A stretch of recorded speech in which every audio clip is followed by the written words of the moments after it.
All right, welcome in, everybody. What's going on? Locker Room Sports Talks live and in the house. We got a special show for you tonight. We're going to talk about some college football, what's going on in the landscape of college football. Talk about these first-round games, and if there are disappointments or whatever it is, please hit the comments and let us know what you loved or hated about it. Equal play and trophies for all. We think the format is just kind of bad. Ohio State versus Oregon, part 2 in the next second round. I mean, what are we doing? So how did we get to the 12 best, but there's still auto bids? What is up with that? And is it about a team just having a chance? Let's bring in the man of the hour. Everybody put your hands together for Benton Birge. Welcome in from Northwest Georgia Scoreboard Show. Go follow, give him a like, find him on Twitter, Facebook, and YouTube. Birge, what's up? Not much, man. Good to be here and talk some football. I heard that. Over, so. Say again? So the high school seasons are over now, and both Alabama and Georgia, championship games in Georgia last week, and ended up with three teams in the championship from the Northwest Georgia viewing area. 2 of the 3 won the title. So Bowden with a title, 3rd straight, by the way. And yes, Calhoun with a title. Been a few years since they had won. 4 years. Missing the playoffs, and it was 5A last year, dropped down to 3A and won the 3A title this year. So.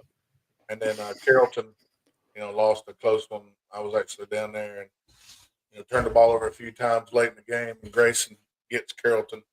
Grayson wins the 6A title. Yeah, Grayson's good. Grayson and Milton and this team, I was flipping through, and this Bowden, Hebron Christian, those 3 teams are just better than everybody else. I mean, they just – Carrollton battled with Grayson. Now, they did. I mean, the game was not a stinker. But I like Prince Avenue, man. Darn. We was just talking about that. Juju playing with a broke hand. So said he's slinging the pigskin around a little bit down and over in Colorado with Coach Prime.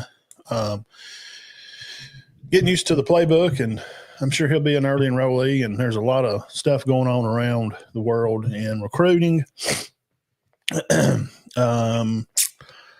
Just for today, and I could do a whole show on this, and I will probably Tuesday. So y'all come by Tuesday and hang out with me, probably about 5 or 6, and I'll talk about some recruitings coming in for Alabama, Auburn, Georgia stuff, somewhere in land. Bama wound up with I think he was like number 7 in the portal, wide receiver Isaiah Horton from Miami. Originally a 4-star guy. I think he was top 50 in the nation. Played at Miami. He was there 1 or 2. Big guy, 6'4", over 200. I think Bama's looking for a guy that can a bigger, stronger type guy, probably play the X position because you're going to have the Kobe kid to play a slot, Ryan out on the other side, and, of course, Jermaine Burton to play the other spot. And for the 4 could be I don't know, Zena, and they have another tight end coming in. And also Mbakwe from Clay Chalkville, I think he's threw his hat in the ring to play receiver also. So that's just what happened today. Isaiah Horton from the Hurricanes is part of the Crimson Tide. Also, Eric Singleton Jr. supposedly is to sign with Auburn today. Number 1 receiver in the portal. 3-star guy, transferred up, bumped him to a 4. He's a top 10 receiver. I think he had about 500-600 yards. He played over there at Douglas, over there in Georgia high school. Pretty good football team over there. Are they a large school? I don't even know. I always get confused between Douglas County and Douglas, Atlanta, but I don't. It's like in the middle, I believe. 2 or 3A or something, 3 or 4. Yeah, in that range between. That's some news. What's the word with Georgia's quarterback situation? Stockton's going to be the guy. I don't think it's a bad move at all. I like him. I think you can handle the team. What are y'all thinking? I mean, he's going to be the guy. It looks like no time soon for Carson Beck. He's been actually, according to Kirby, he's been back home in Jacksonville. They're looking at surgery options, different things like that. So try to get him healed up as soon as possible for whatever is next, Mr. Beck. I think your game plan changes a little bit with Gunner in there because he can bring the running factor a little more. He's a thicker guy, not quite as tall and skinny as Carson. And, I think he'll be okay. Yeah, I like Stockton. Hang on, go ahead. Keep everybody's going. worried about Stockton's ability to throw the ball. I mean, he started 4 years in high school at pretty good ball at Reverend County. He had over 13,500 passing yards. High school, so he's threw the ball plenty. Not on the college level, but it made me feel pretty good about the situation when Feinbaum interviewed Jalen Walker the other day, and Walker said he basically said he's super confident in the guy because he sees him go against Georgia's defense on the daily in practice, and he knows that he can get it done. So on that, I think that he's not going to hinder him. I think he'll be sufficient. He'll be good enough. Don't turn the ball over and do what the offense needs to continue to drive and get first downs. That's all he's not got to be a magic man. Yeah, just hand the ball off and run the right plays and don't screw up the snap. Get the guys lined up right, that kind of stuff. I don't. I know we're a little biased because we're SEC, but I don't think it's a big deal. I just don't. I think he can handle it. Not unless he just goes complete 180 from the way he played last time we seen him. I thought he played good against Texas. I like him better. Just me and Georgia fans, y'all can hit me in the comments. He gives you a run ability. He's not probably that 75% accuracy, 77% accuracy, probably kind of guy like Beck, but he's probably a 65% accuracy guy. But his run ability to me makes him more valuable to me in these playoff games. I just like it, man. I don't think Notre Dame's ready for what's going to happen. I don't think they can score enough because they're not playing Indiana. This is not some nobody team that's played nobody. They struggled with Michigan. They lost to Ohio State, and they got pretty much embarrassed because there were some gimme points there at the end of the game. So, I mean, they really couldn't even score on Notre Dame, and Notre Dame is not a highly elite team. They're just not. Maybe one day when they, recruit higher up in class and can recruit top 5 classes year after year after year after year, like Georgia and Bama has been able to do. So I don't think it's going to be a big deal at all. I still like Georgia in the game just as much. If Beck played or not, I'd take it either way. Yeah, but Georgia and Notre Dame have history. Yeah, I believe they played 4 times all time. Georgia 4-0. Birge, here's a question that we like to throw out here to the audience. We'd like to have a discussion here. We're going to go through these games, and Birge will probably pull some of them up as we go through, and we'll go through the 4 games that we've seen this weekend. First, let's throw this out here. The news on the JUCO, what is everybody's thoughts on that? The JUCO time does not count against you, and it says that from a new court ruling from Diego Pavia from Vanderbilt quarterback brought this case in, and they ruled with him on that. I posted on my page, and I seen kind of some angry faces, or I don't think people really like it, but I'm not saying everybody that disliked it don't understand all the details, but I think there's some people that don't understand all the details of really all this. So I'll just give you my take on it, and I'll tell you who backed me on my opinion. And his opinion is more valuable than anybody's, honestly. I think it's okay because it gives these young guys that come out of high school that don't have money to go to these football camps, because everybody can't make these camps. And that's where you get stars. That's where you're seen by these elite camps and by rivals and 24/7 groups. You have to go to Atlanta. You have to go to Birmingham. You have to be seen to get bumped stars. And not everybody has that opportunity. I mean, you just don't. Okay. And I think this lets a young guy be able to go in and play and create some value for himself and get some film. And then he can put it out there for a smaller college or even a larger university to see. I'm not really against this that bad. I don't think it's such a big deal. I know they're saying that it's just a farm league now for NFL. This is the farm league for college, as college is the farm league for NFL. I understand all that. So, have you read into this any at all, Birge? Do you have an opinion on it, or? Yeah, I think there's a positive and negative to it. I think the positive side of it is, a lot of times in high school you have late bloomers, people at quarterback or different positions that maybe are extremely raw and know they're not going to see the field at a big time facility, say in the SEC or whatever.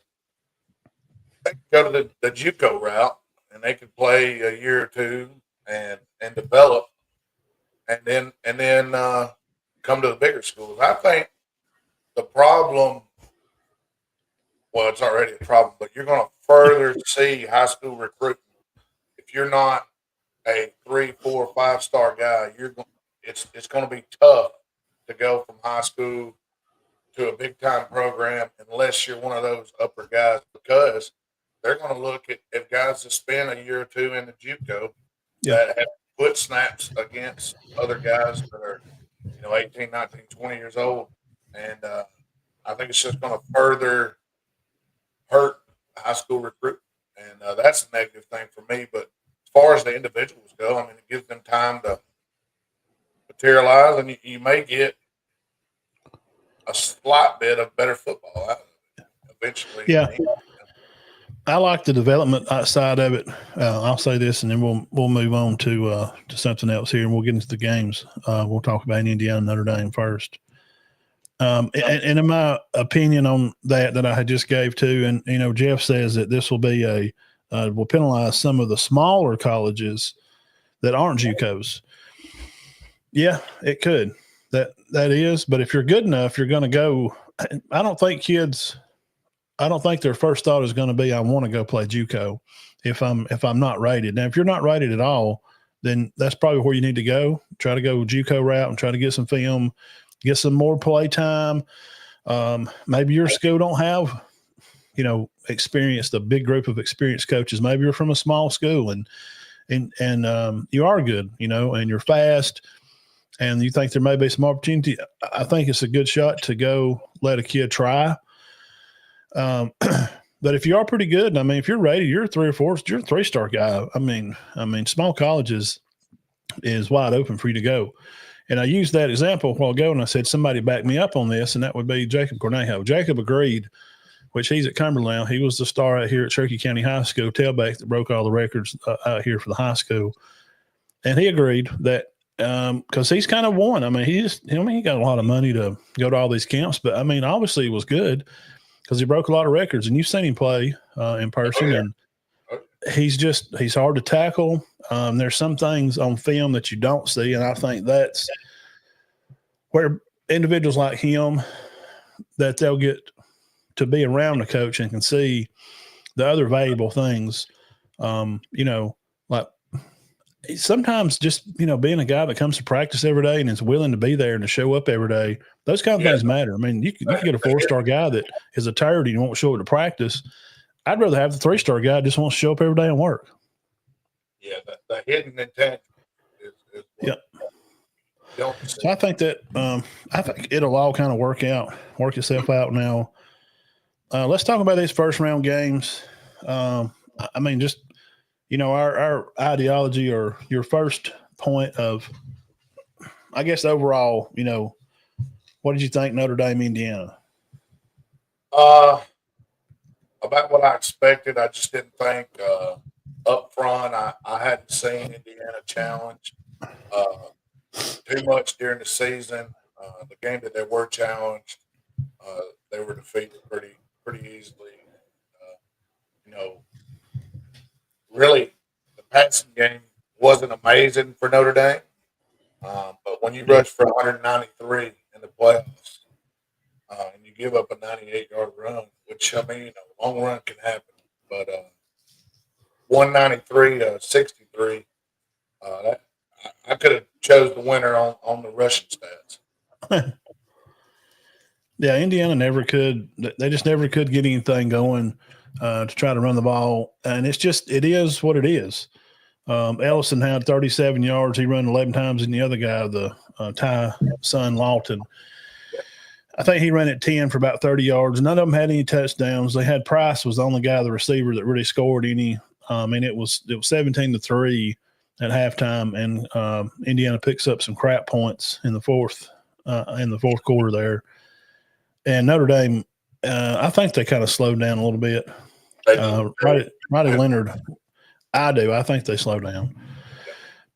He threw a good ball. He did throw a pick there at the first game. They decided to play. They just going to swap slobber there, I guess, for a little while.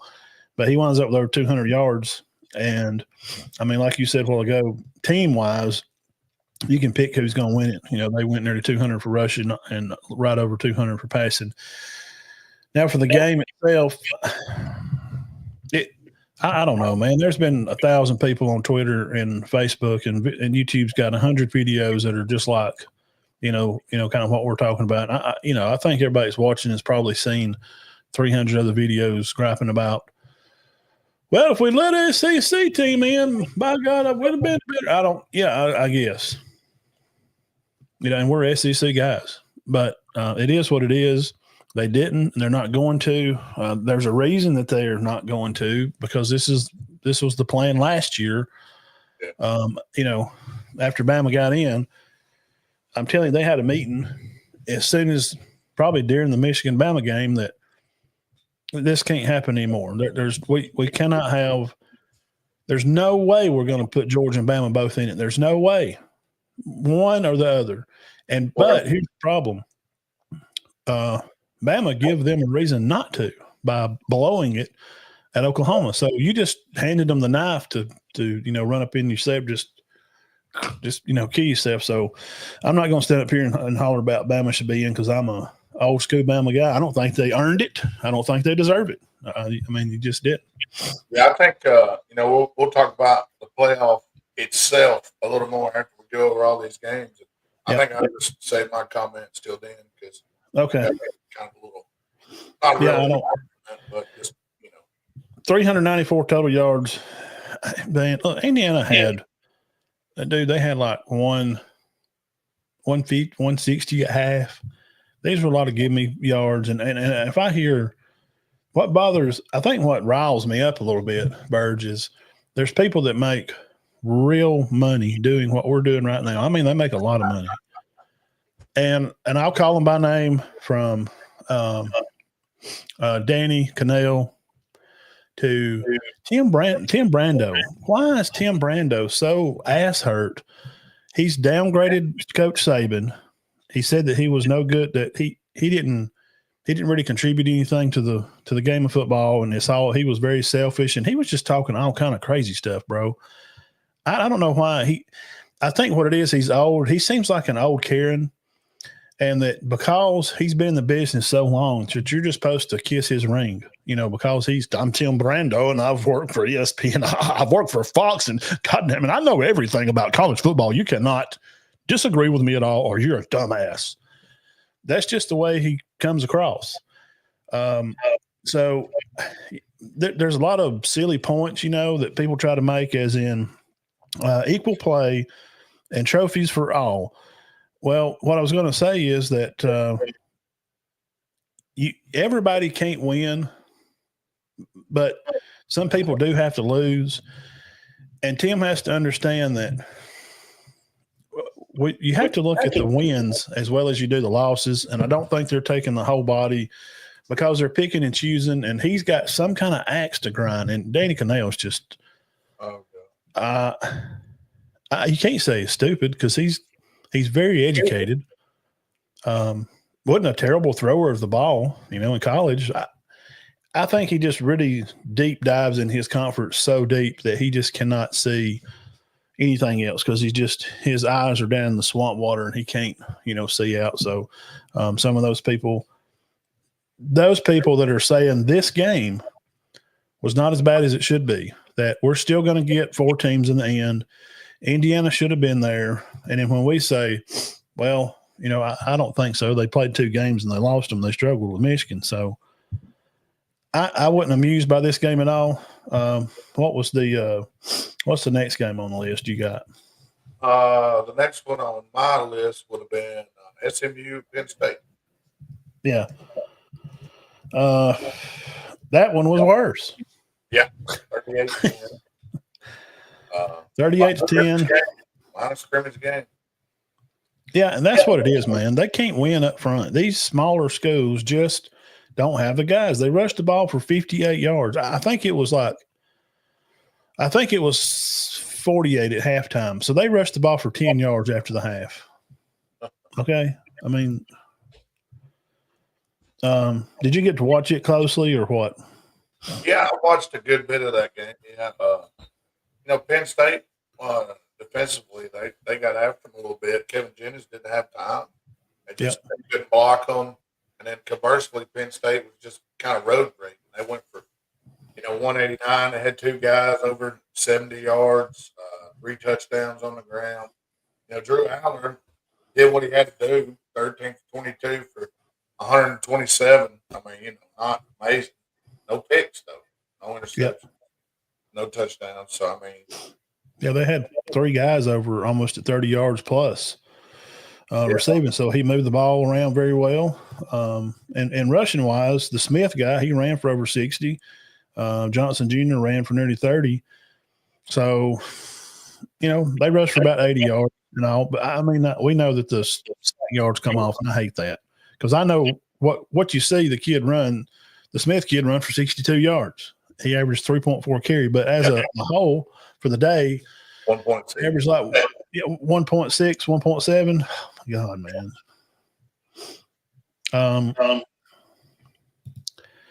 325 total yards for them. SMU actually had more first downs. They were 1 for 3 on 4th downs. And when they started the game out, that play where he runs around the edge and they're trying to get that first down, he just kind of dumps it off and throws it real quick. I don't know, man. I don't know what he's doing. They're just run. I think he's a good enough athlete, Jennings. We're talking about when he made that first play. I think it was the first 4th down they went for, was it? I think so. He scrambled out to his right and he throws it, and the guy, kind of overthrew him, threw it behind him, and he dropped it. He nearly could have scored. It seemed like they were outcoached a little bit in some of the game. Do you think so? Yeah, and I know it's kind of a broken record, but up front, I mean, they were having to take these drives, just a lot of plays. That's why they had more first downs because they couldn't gain big yardage, no explosive plays. I mean, you look at the scoring summary. You got the first touchdown was an interception return by Penn State. Then Rojas had a 59-yard return. So I mean, they hadn't scored anything on offense. They're up 14-0. And then Katron Allen from 25 yards out, just big plays, and they didn't have none of that for SMU. They're just that's the thing. We're just looking for better games. Jennings did throw for almost 200 yards. He threw the ball 36 times. He had 3 interceptions. And people are like, well, he's better than that. Why did he? Well, because when you struggle. Yeah, running for his life. Yeah, because the game is still won. No matter how much we want to talk about this or how much we want to break it down, it's still won up front, man. It's just still in the trenches. The old fat boys, the old hogs, we are the ones that still win the game for them. And defensive line too. And I mean, defensive line are making gaps for linebackers to shoot, et cetera, et cetera. And when you can load the box up and get after the quarterback, and play man, you're in trouble. It's big time trouble. I agree. So it's really not really a surprise. I think I had 36-13 this game. I think that's what I had wrote down and sent to somebody. Next on the list, who you got on the next game? We'll go with Texas and Clemson. How about that? Yeah. Now that they played, Clemson gave them a fair shot. Clemson's they're not a trash team. Dabo Swinney's, he is a national champion. I mean, we have to remember, they have won the big game. They actually, contended right there late in the game. They wound up throwing for more yards. Klubnik, man, these two battled in high school out in Texas with each other. Bro, he threw for 330 yards, 3 touchdowns. So what happened? Couldn't get it done up front. I mean, I don't know. I really didn't think that Klubnik wouldn't throw for that much, just because of the fact that Texas statistically had the #1 defense. But, Texas on the ground, man, went for 292 versus Clemson's 76 yards. I know Vaca really's been banged up. Adam Randall had the most yards. He had 44 yards on 4 carries. Only 24 carries, and Klubnik had 13 of them. So maybe they, I know they got behind, especially that second quarter hurt them where they really had to air it out. But, yeah, technically, I think for Clemson to have won that, they would have liked to run the ball better, control the clock, and keep the score down. 38, I'm going to say it right now, you give Texas 38, every game, they're probably winning the title because that defense is good enough to hold people back. Yeah, it does worry me a little bit with them giving up so many yards, to Klubnik. Defensively for Clemson, Brown, no, not Tristan Brown here in Cherokee County, but another tackling machine, Sammy Brown. Sammy winds up with about 6 or 7 tackles on the day. And I remember watching him a lot. And then Mikens, the RJ kid, he had an interception. I think they were a good test for Texas. I think it fits about in line with how we've seen Georgia dominate Clemson and how they've beaten Texas. So I think the score probably fits in with about what you would think. Yeah. They were both had about 20-something first downs. They both had 12 third downs, and Clemson was 3 for 12. Texas was 6 for 12. That's a lot of difference, man.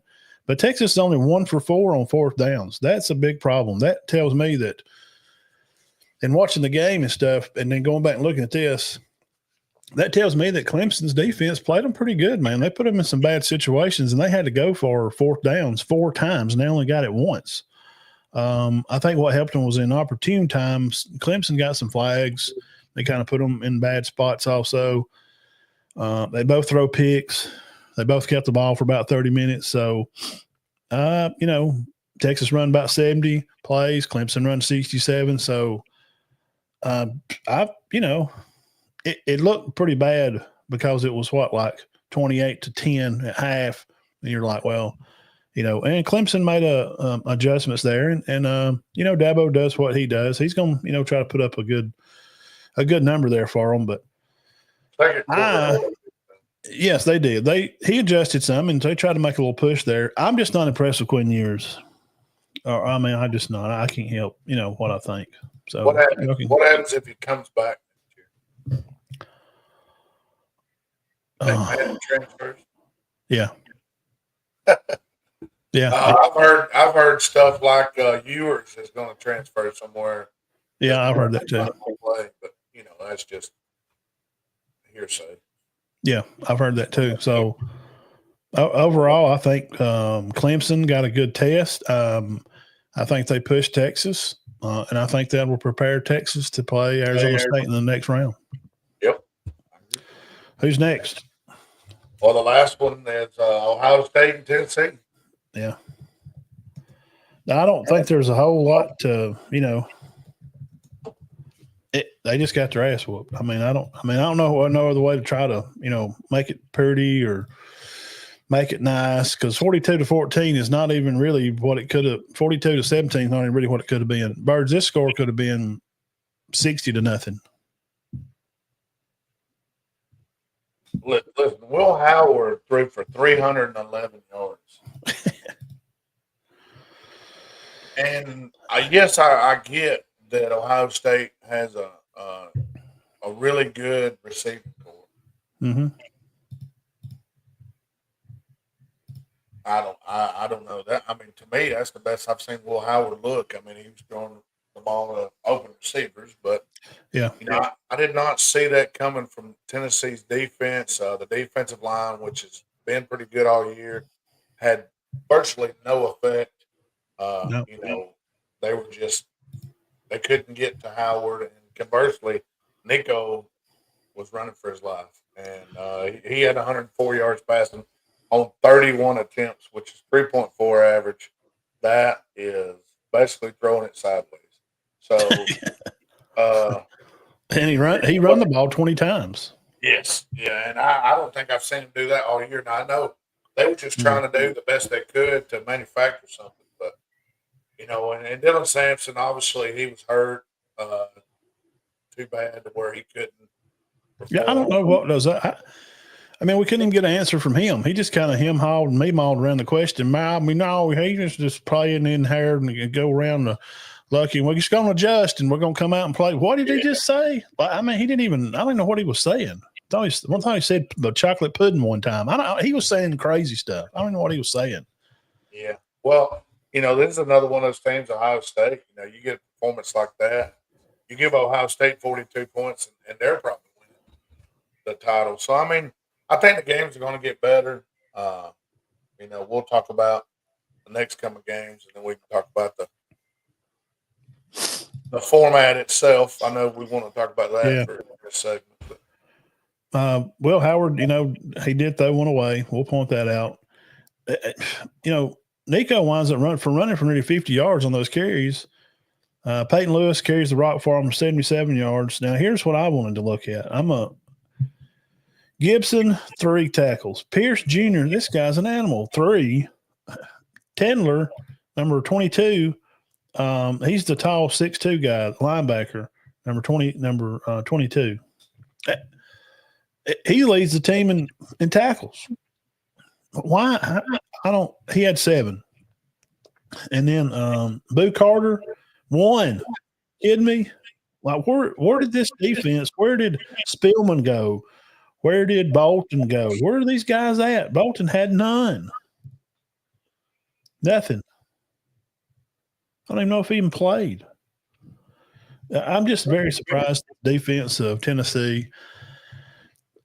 We all know the cliche thing is this. To win football games, what do you do, Birge? There's 2 things you have to do. Is what? Block and tackle. I mean, what else? I mean, the main 2 things is you play defense and run the ball, right? Tennessee couldn't do neither. They couldn't do neither one. Yeah. So if they couldn't run the ball, Sampson had like 2 or 3 carries, and we don't know why. I ain't heard nothing today, and I've watched a Tennessee podcast to try to figure out why. And the defense, Pierce and them, and these guys I just named off to you that I've watched this year, they give Alabama a lot of trouble.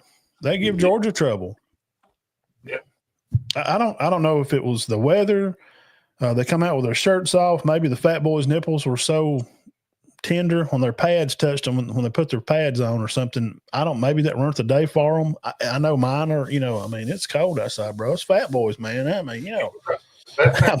like that. You're not going to wear a shirt. Those pasties on or something. Yeah, that's me. I don't know what. It's like the cold circulation went to their brain and they forgot how to play football. I don't know. Hopple looked like he was in over his head. Chip Kelly looks like he was up there with a toothpick eating some Joe Stromboli from down the street, calling plays and eating strudel up there or something, man. It was embarrassing for Hopple. Tennessee better figure this out in the offseason. They better get him some weapons around him or he'll walk, man. These kids they don't care nothing about staying and hanging around while you're building a team. They're going to give you about a year to do it. And you better get on the job and start figuring out how you're going to help me create value for myself because I'm losing games because I'm out here scrambling all over the place. I don't have nobody to throw to. So Hopper better figure it out. Let's see here. Which one are we going to hit first? Well, if we start at the top of the bracket, the first game that comes up is the Chick-fil-A Peach Bowl, which is Texas at Arizona State in Mercedes-Benz at 1 o'clock on the first. State Peach. What's the spread on that? Texas double digit? It started at Texas 12.5, but it is now up to Texas and 14. Wow. See what I'm saying? Yeah, this one's giving me 12.5 over here on ESPN. Arizona State has a 20% chance. I've seen Arizona State play once, and we all know about Scatterboo. Scatterboo has rushed for about 1,600 yards. He's had a good season, about 20 touchdowns. He does average 6 a carry. But let's talk about this first. So we're going to talk about Arizona State first a little bit. Guys, here's how your Arizona State Sun Devils made it to the Peach Bowl. They beat Wyoming. They beat Mississippi State 30-23, which is the worst team in the SEC. The worst team in the SEC. Let's look at this game right here. They were up 27-3 at halftime, and Mississippi State burns on a comeback. Okay, that was Mississippi State's second loss of the day, and Scatterboo had 262 yards rushing against them, and their quarterback at Mississippi State threw for almost 300 yards, Birge. Okay.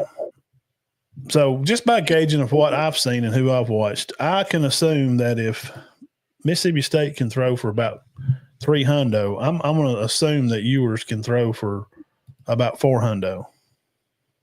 I mean, am I wrong or he won't need to? He's going to hand it off, and they're going to run for about 250.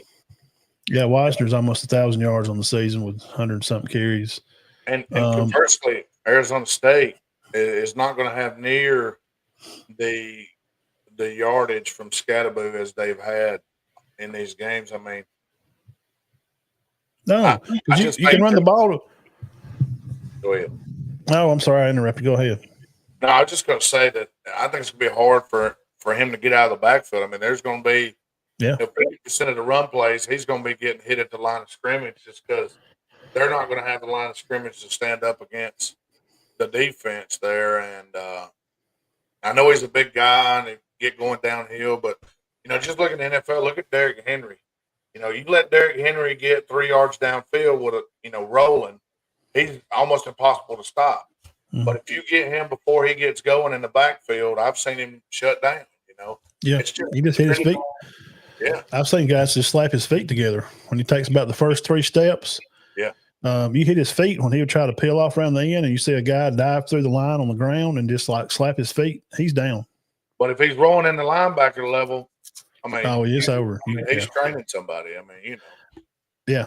Yeah. Once he gets 10 steps into his run, it's tough. But if you get him within those first 3, that pitter patter, when he gets the ball and he goes 1, 2, 3, if you can just get through there somehow and make a mess, and we know that they're going to try to run Scatterboo to try to set up the pass. They're going to try to run the ball so they can try to set it up so they can throw it to Tyson up the sideline. That Levitt's going to try to turn it loose. He's thrown for 2,700 yards this year. He's actually thrown for almost as much as Ewers has. I mean, they're pretty close. Both of them have over 20 touchdowns. Ewers has 10 picks. Levitt only has 5. But I would say some of that's probably from level of competition. I think that would have to weigh in. So I wouldn't be surprised if Arizona State gets the coin flip and takes the ball first, and with a good game plan, they could go down the field and score. I don't think I'd just be shocked by that. So, but by halftime, I don't know. These teams, man. I mean, they got to rank forward. And we'll get more into format when we go through these other games. But does Arizona State have a chance? Arizona State's going to have to get multiple turnovers. They're going to have to figure out a way to probably throw the ball more than they normally do, because I just don't see Scatterbo being. He's not going to get the yardage that he's had in these other games. I mean, I'm looking at games. He had 262 against Mississippi State. He's not doing that.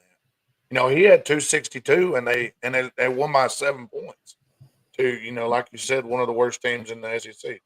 147 against BYU and a close win. They did. They hammered Iowa State and Arizona too, and he was up in the 170s. But I guarantee you, he does not run for 170 against Texas. No. And if he does, I'll come on here and say I was wrong. I'll take that. Yeah. I think Texas they should be able to handle and the score will probably be very close to the Clemson score. Something like that. 38-17, 42-14, something like that. Let's look at the Rose Bowl next, Birge. We have a rematch. This is a problem that I have. This is a problem. Rose Bowl, January 1st at 5 on ESPN. Number 8, Ohio State versus number 1, the Ducks again in a throwdown slobber knocker that we witnessed last time. How Ohio State wins this game first, and it's in their first meeting, the Buckeyes allowed Oregon quarterback Dylan Gabriel to operate with a clean pocket. No sacks, Birds, only 2 hurries. The Heisman Trophy finalist made them play with 341 passing, highlighted by several other completions and moving the ball, 2 touchdowns, 32-31. And then we know what happened is Tennessee come in. They couldn't seem to move things along. Key players, of course, we know Dylan Gabriel. I think the Ducks' offensive line is definitely – you got to talk about them. They're fast. That's why they always are. They move quick. They get the ball out of their hands quick. They don't have to hit huge strikes down the field, but they will. Now, defensively, Jordan Bunch, Oregon's defense, has a lack for much in this depth and talent, but he has been a force to deal with despite missing 4 games with injury. He has been able to tally up almost 9 sacks, which is 20th in the country.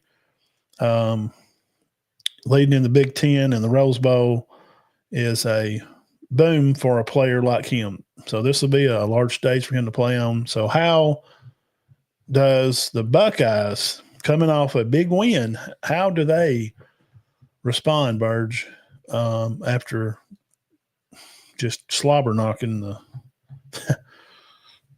the Tennessee Vols, and they're going to make a business trip out to Pasadena?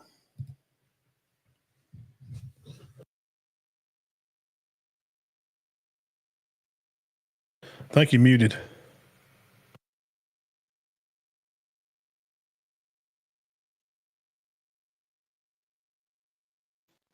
All right, I am muted. I didn't mute myself, but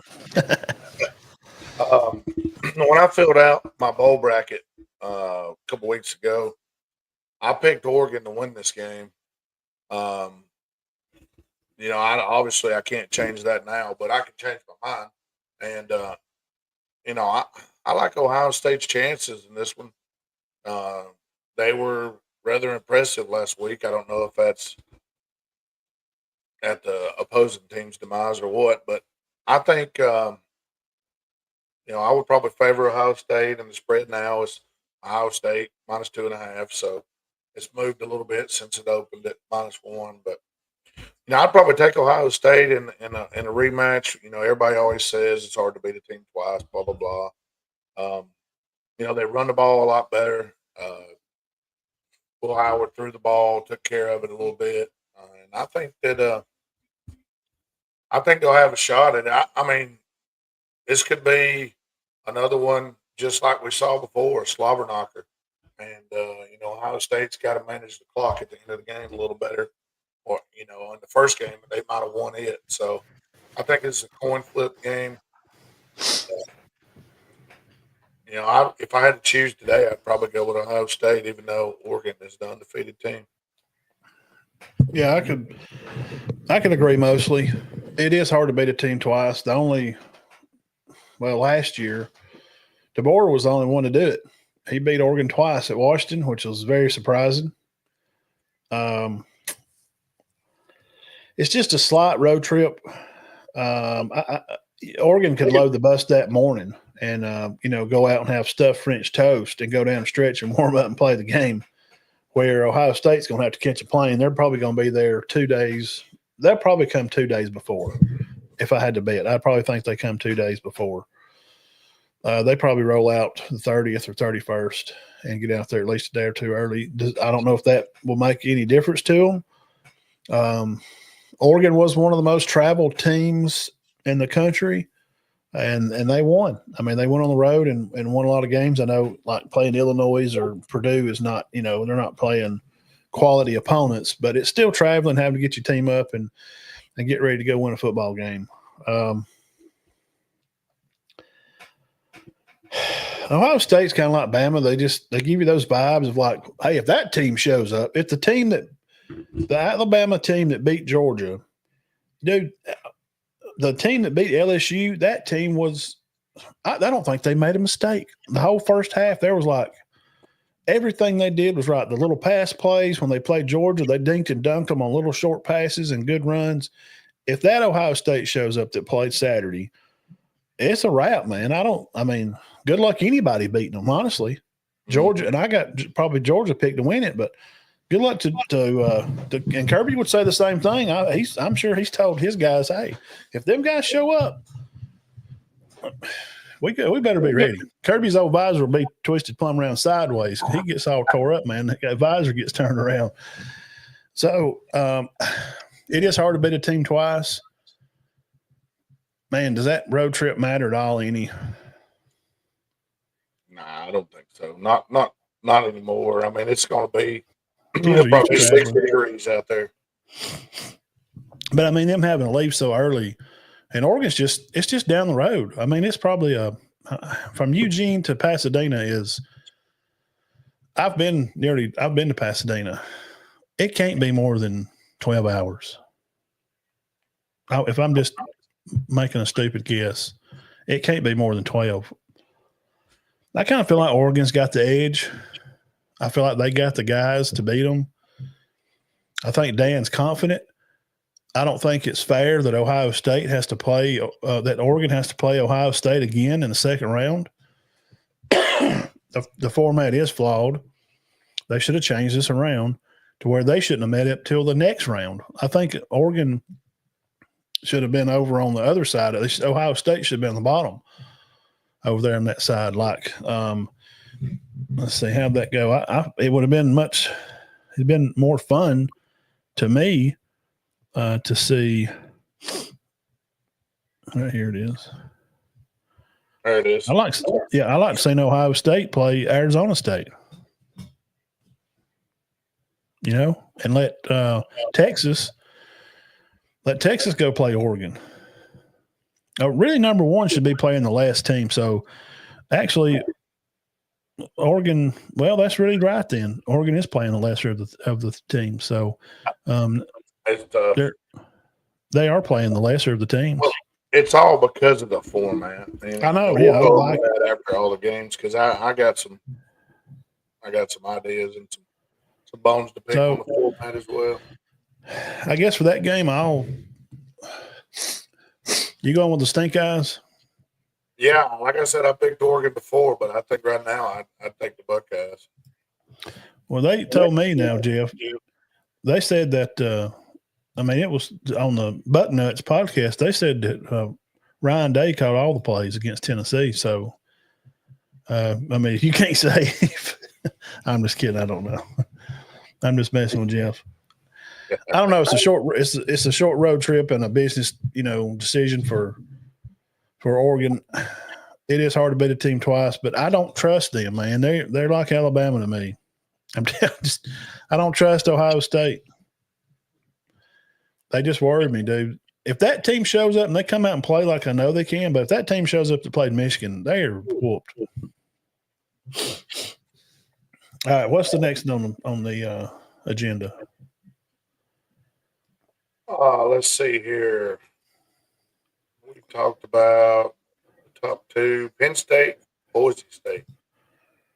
7:45 ESPN. Number 6 Penn State. Number 3 Boise. What did we learn about Penn State from that last game? The defense played pretty well.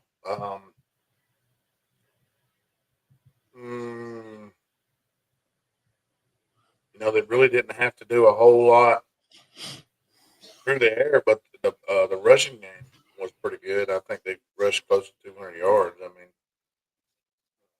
possessed the ball pretty well.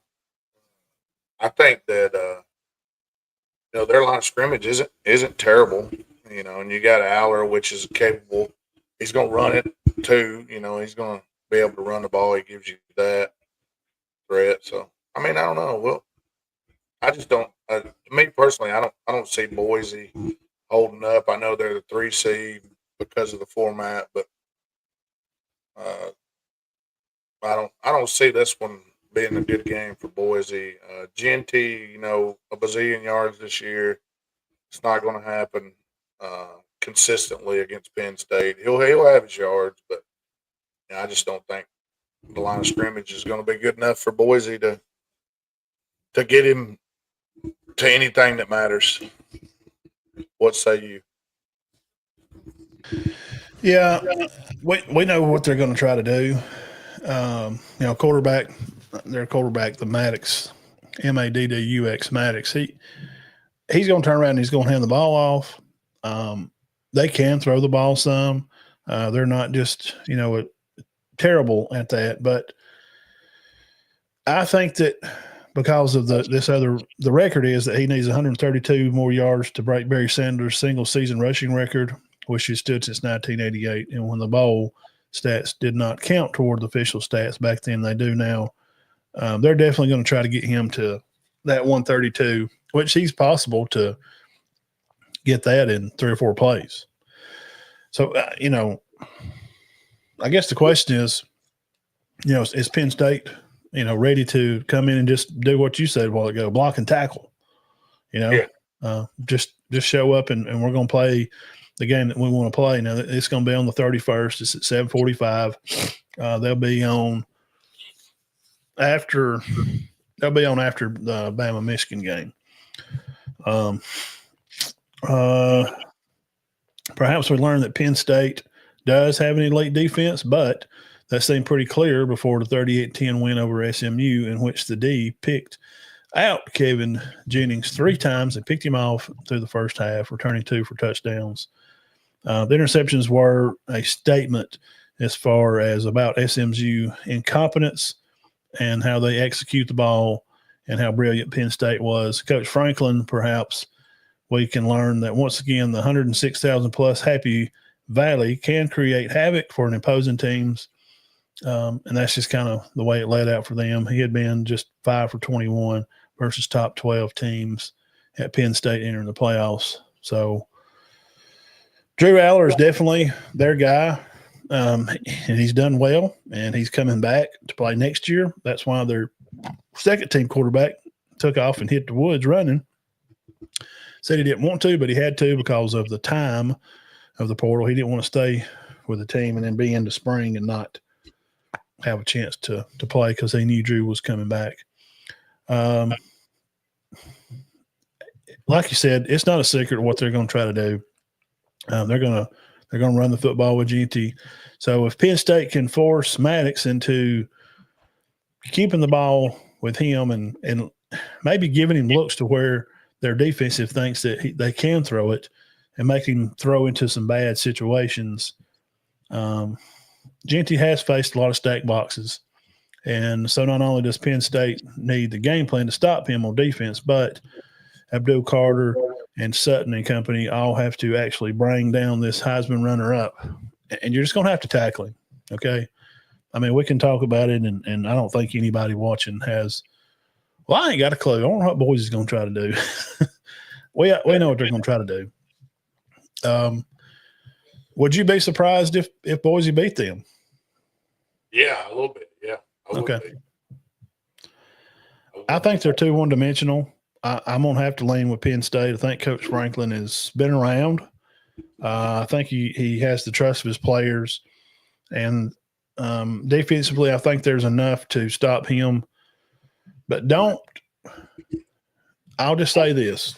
Don't be surprised if this game's – I don't think it's going to be just don't be surprised if it's not 38-8. That's all I'm saying. All right. Next, Notre Dame versus them Dogs on the first at 8:45 ESPN. Notre Dame 12-1 on the year, and what we had learned about Notre Dame in this game is not very much. They had a first-round game, is what they called it. Here in Alabama, we play Mercer for homecoming. And that's what we call it here, Notre Dame fans. I'm sorry that you had to play a homecoming game for your playoff game. But, everybody's not Notre Dame and get some clown show team that their coach says they beat the shit out of everybody they play. No, you didn't, dipshit.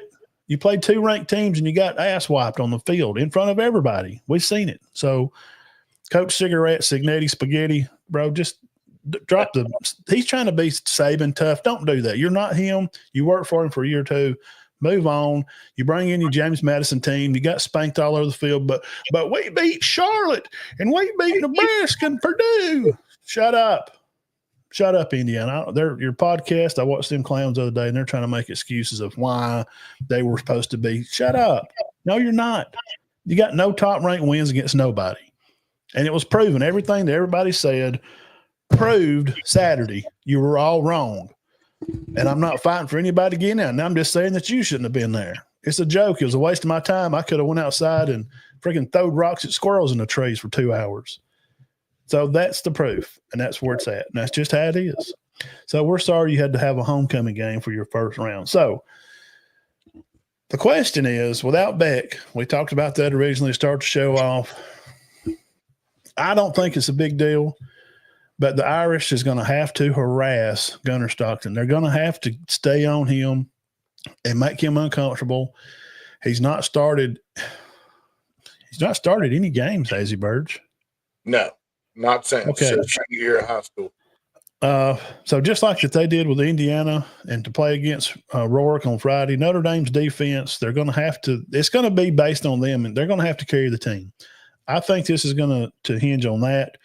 They need to have him for at least 5 sacks for the day, maybe not even if they don't have 5 by halftime, because I think automatically Notre Dame's going to struggle to score, just being Kirby Smart defense. I think Notre Dame can score a touchdown probably maybe every quarter, so I don't see them scoring over 28, period. I don't know if – but the problem is if Notre Dame gets after Stockton, they keep Georgia down to 28. Well, now we got a 28-28 football game. So what do you say there, Birge? Well, I think Stockton's capable of running the offense. I mean, obviously he's never started a game in college, but you know yourself at big name programs, Georgia's one of those that practice is harder than the game a lot of times. And it's supposed to be, right? Yeah. I mean, and they do a lot of one-on-one, iron sharpens iron type thing. And, Georgia can get after the quarterback with the best of them, and I'm sure that happens in practice too. So you learn where your hot routes are and how to throw the ball away. And, if he just comes out there and everybody's going to love this, manages the game No, that's okay. just Ain't plays nothing the wrong game with managing the managing. game. Just plays the good old Greg McElroy game. Yeah, And it works. It works. Just shut up and do your job, and we'll win this game. First downs, extends the drive, and doesn't turn the ball over. I think Georgia can win it. Play defense, and they're going to run the ball, and I think ETN is going to be even more healthy, and the line of scrimmage is going to be even more healthy. So is the defense. So Notre Dame's going to be formidable. They're going to run the ball. They got some good backs, big line of scrimmage. They're going to have to throw the ball a little bit more, and they probably will because Georgia's been susceptible sometimes at in the defensive secondary. But you got to throw it on 3rd and 4. You can't be trying to throw it on 3rd and 9. That's not going to be good for anybody. Going against any of the good defenses. You can't be in 3rd and long. You got to stay ahead of the chains. Or say, but I'd probably take Georgia in a close one. I think it will be probably one of the closer games. One part is the quarterback, and the other part is what big game has Georgia played, or what game lately has Georgia played that hasn't been close. Yeah, they've played 4 or 5 big games. Yeah, and I think that a close game. I think Georgia may be. They've played so many, like you said, that they're comfortable being uncomfortable, and we're going to find out if some of these other teams, like Notre Dame, can be comfortable in a tight ball game. One that's one play or another makes a difference, and can they make that play or who makes the play? I think Georgia advances in a close one.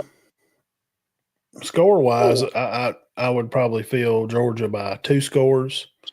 I think if he'll throw the ball to ETN out of the backfield on those 3rd and 4ths, run a little RP sort of play, fake it to a guy coming across on a speed sweep to the right, ETN rolls out left, boom, something like that, and move the pocket and get them kind of moving one way, and then come back the other way. So we'll see how Bobo will do on that. The latter part of the year, I've liked his play calling. I thought he's done good. So X factor is Notre Dame's defense. They only allow 132 yards a game. They're 39th in run defense, which is not good enough. If ETN gets hot in the first half of this game and Bobo can go out there and Georgia comes out swinging blows like Ohio State did to Tennessee, I think this may get out of hand. I'm just telling you. I don't think it may not be close. If they come out and Bobo lays the smackdown right off the bat and ETN gets hot, because I don't think they're really ready for what they're going to see.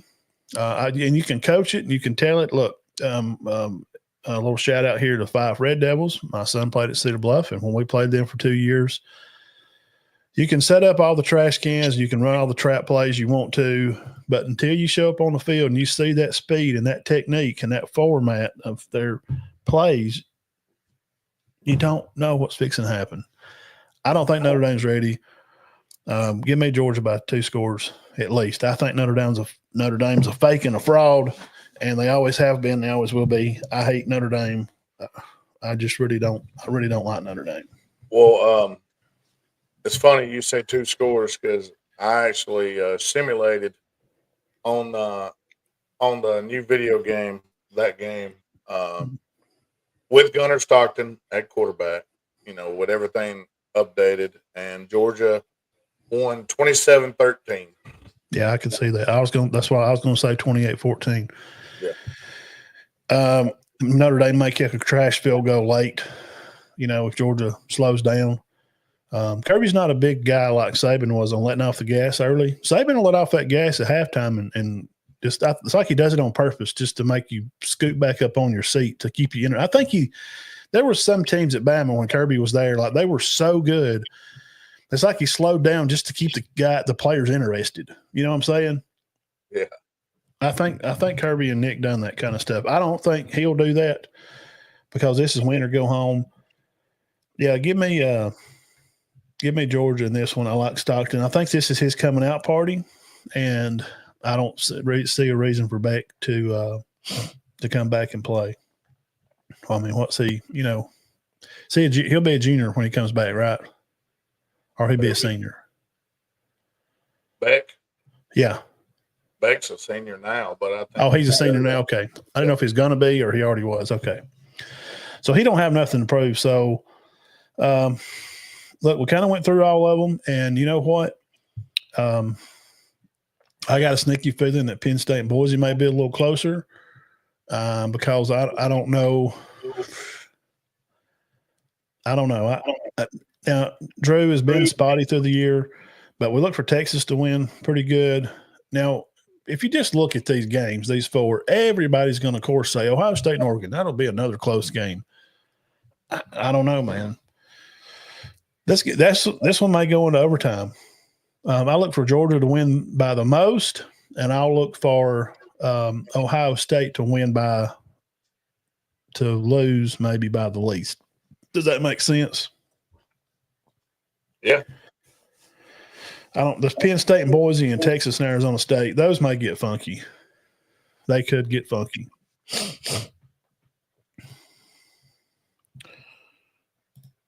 Yeah, Notre Dame hadn't really. And I like Gunner, man. I think that mobility brings something to the table. It does. Now, let's throw this out here. We got 2 questions here, and this is what you've been working on and what you wanted to talk about when we got through the picks there. Bad format. This is a roundtable topic. We appreciate everybody. Hit the subscribe button. Hit the thumbs up if you're watching on Facebook. Hit the little blue thumb over there. If you're watching on YouTube, subscribe helps. But, not necessarily. If you just hit the like on the video, that helps stimulate the algorithm to think, hey, these guys are getting a lot of likes. And if you're on Twitter, share it and hit the thumbs up on it over there also. Bad format. Ohio State versus Oregon Part 2 in the second round. No. We just went through that format. Are they playing the least of the team that number one's supposed to play? Yes. But they can see it before it lays out. And you just kind of figure that Ohio State's probably going to beat Tennessee. Can we not hold that game, till another week? What's up, Coach Short?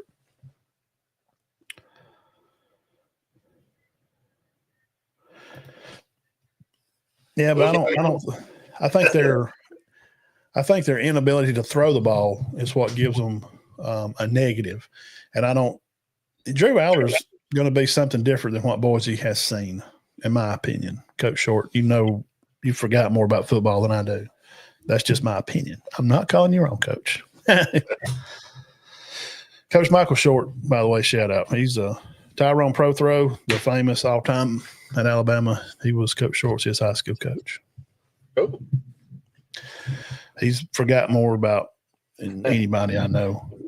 But, yes, them being able to run the ball, and he's good, man. Like Birge said, hey, look, now, if he gets up – if Genty gets 5 or 6 steps deep up on the line, he's trouble. Look out. But I'm just not sure if Boise's seen a real brand of football program. Like a Penn State is a brand. I know they bump around and they have to hide behind Michigan and Ohio State. They're kind of like – are they kind of like Tennessee a little bit? They have to hide behind Georgia and Alabama most of the time, not always. Does that feel that way? Penn State's kind of the Tennessee of – Really, I would compare them to Ole Miss. Ole Miss is a team that could beat you every week, but just hadn't won the big game. Yeah, that's a good comparison. So is this a bad format? What do you got proposed, Birge, to lay out here? We're fixing to shut the internet down right here. We're getting ESPN. I'm sick of this crap. We're getting Reese Davis. We're getting Nick Saban. Pat McAfee, I'm calling it out, hashtag. I'm going to say it in the video. It'll tag it in the algorithm. Pat McAfee tuning in right here live. Birge, take it away. I mean, what do we do here? How do we make this better? So your 8-9 argument, I understand, having Ohio State that low, and it's just because of the format that they have drawn out before this season started. Yeah. To my understanding, the playoff expansion wasn't supposed to happen until 2026. Okay. Yeah, I may be correct or incorrect, but the reason why we have this particular format is because in order for them to get it done in advance, they had to have agreement from all of the major players. And what I mean by that, I mean the conference commissioners. Big 10, Big 12, ACC, Exactly. ACC. And the only way that they could come to an agreement and get this done is to have those automatic buys and automatic spots. Um, and I do agree that the highest ranked non-power five or non-power five champion should have a place at the table. All right. So But I do not think a team like Boise or a team like Arizona State that's not ranked in the top 5 or 6 deserves the first round bye. So, in my opinion, I think that when it restructures, you will see guaranteed spots still, but I think they will augment it to where it's not a guaranteed bye in the top 4. I think what will happen is whoever is if you go to 16 teams, there won't be any buys anyway. It'll just be home and away teams. But I think the guarantee will be based on where you're ranked. So if you have 5 conferences, the 4 big conferences plus, you got to think about this too. The Pac-12 is going to make a resurgence in 2026 as well. Are they going to be? They're going to have to be in this new thing. They're going to be. I don't know if they'll be a power conference, whatever, but they're going to want to be. So how does that affect it? Are you going to have 4 majors and how is that going to set it up basically? But here's what I would do. I would do your top teams, the ones that are going to have home field. It needs to be done by how it's ranked in their top 25. I don't need to take a team that's ranked 12 or whatever and put them on the 4 line and give them a bye. That's ridiculous. So that should never happen again. But I think unfortunately we may be stuck with it for next year. I'm not sure if they could change or not. But yeah, it's going to be 16 in 2026. Yeah. So and here's what I would do with your automatic bids. Because there shouldn't be any buys if it goes to 16. Your automatic bids, if you're outside of the top 16 teams, which they should be at least somewhere in that neighborhood. If you're one of the top 5 conference champs, if you're outside of it, then you get the 16th seed or the 15th seed. You're not getting a bye, or you're not getting home field, even if you win your conference. If you're not ranked in the top 16, now what that means to me is they're going to pull these people, or they're going to boost the conference champs up to get them in that top 16. But what is your thought? Do you think they'll be? Do you think they'll eliminate the first round buys? And what do you think about the seeding? How they'll do that? Will it be auto bids, or will we just go with the top 16 teams in the rank? I don't think that'll ever happen because representation is what they're looking for. And that's exactly why you have this system, because in order for everybody to agree, they wanted a little inclusion, and that's what they got. And that's why the setup gives you Ohio State and Oregon in the second round, because of, automatically they've got their ranking, and now they got to go through and do what the committee come up with as far as where you seed the teams at. And, that unfortunately put Tennessee and them, and Ohio State together, and Ohio State moves on to play Oregon. So, in my opinion, 16 is going to be, some people think it's going to be 24. I think 16, Lord, 16 is plenty. 24, I guess the advantage to it would be that most of your teams are going to be in, and then your top 6 teams will get the bye. I guess. I don't know. I think that's just. You talk about seeing blowouts. You put the top 24 in, you're going to see some hammer jobs. Well, I think some of that problem is they're trying to make this bracket, and then we got some people in the room that want to talk about basketball, and we can't do that because football is not basketball. I know they want to make it basketball so bad they can't stand it because they're trying to rush the game already to where you have to run 60 or 80 plays. As far as the automatic bids, the problem that I didn't have a problem with putting a conference champion as an automatic bid, but man, god dang, dude, Clemson was 17. Yeah. How can you be 17 and get pulled up to 12? Like, you just automatically look. The top 12 wasn't the problem. See, a lot of people don't know that. It kind of reminds me of this, and I know this is completely off subject, but I don't know. Like, people say, well, God says, money's the root of all evil. No, that's not what it says. It says the love of money is the root of all evil. This feels like the same thing, and it don't. I'm being funny. The top 12 is right. Go look at the top 12. Selection committee, top 25. The 12 is right. The problem is that they took 17, Clemson, and bumped Bama, number 11, Alabama, out and put in Clemson because they won their conference, because they decided with this format that the conference champ is an automatically gets in. I thought when me and you done this last summer that Boise was going to be 12, period. That's just the way it's going to be. They're not going to get a bye. Why is freaking a Midwest conference, mountain conference team getting a bye? They don't deserve it.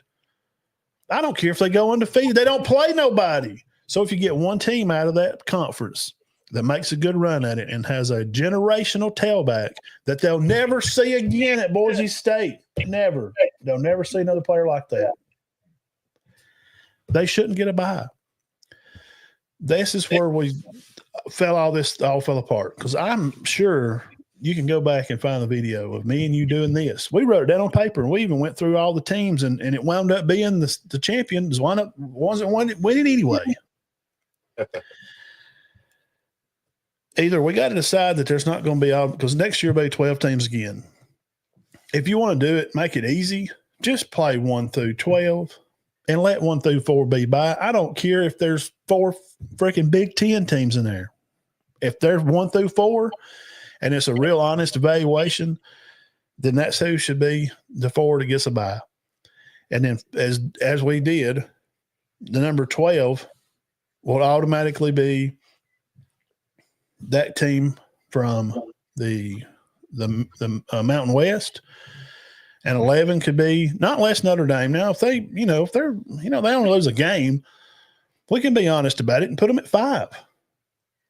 Then let Notre Dame, their passage could be they could play the winner out of the Midwestern Conference or whatever. Now, I ain't going to talk about the Pac-6 yet, because that'll be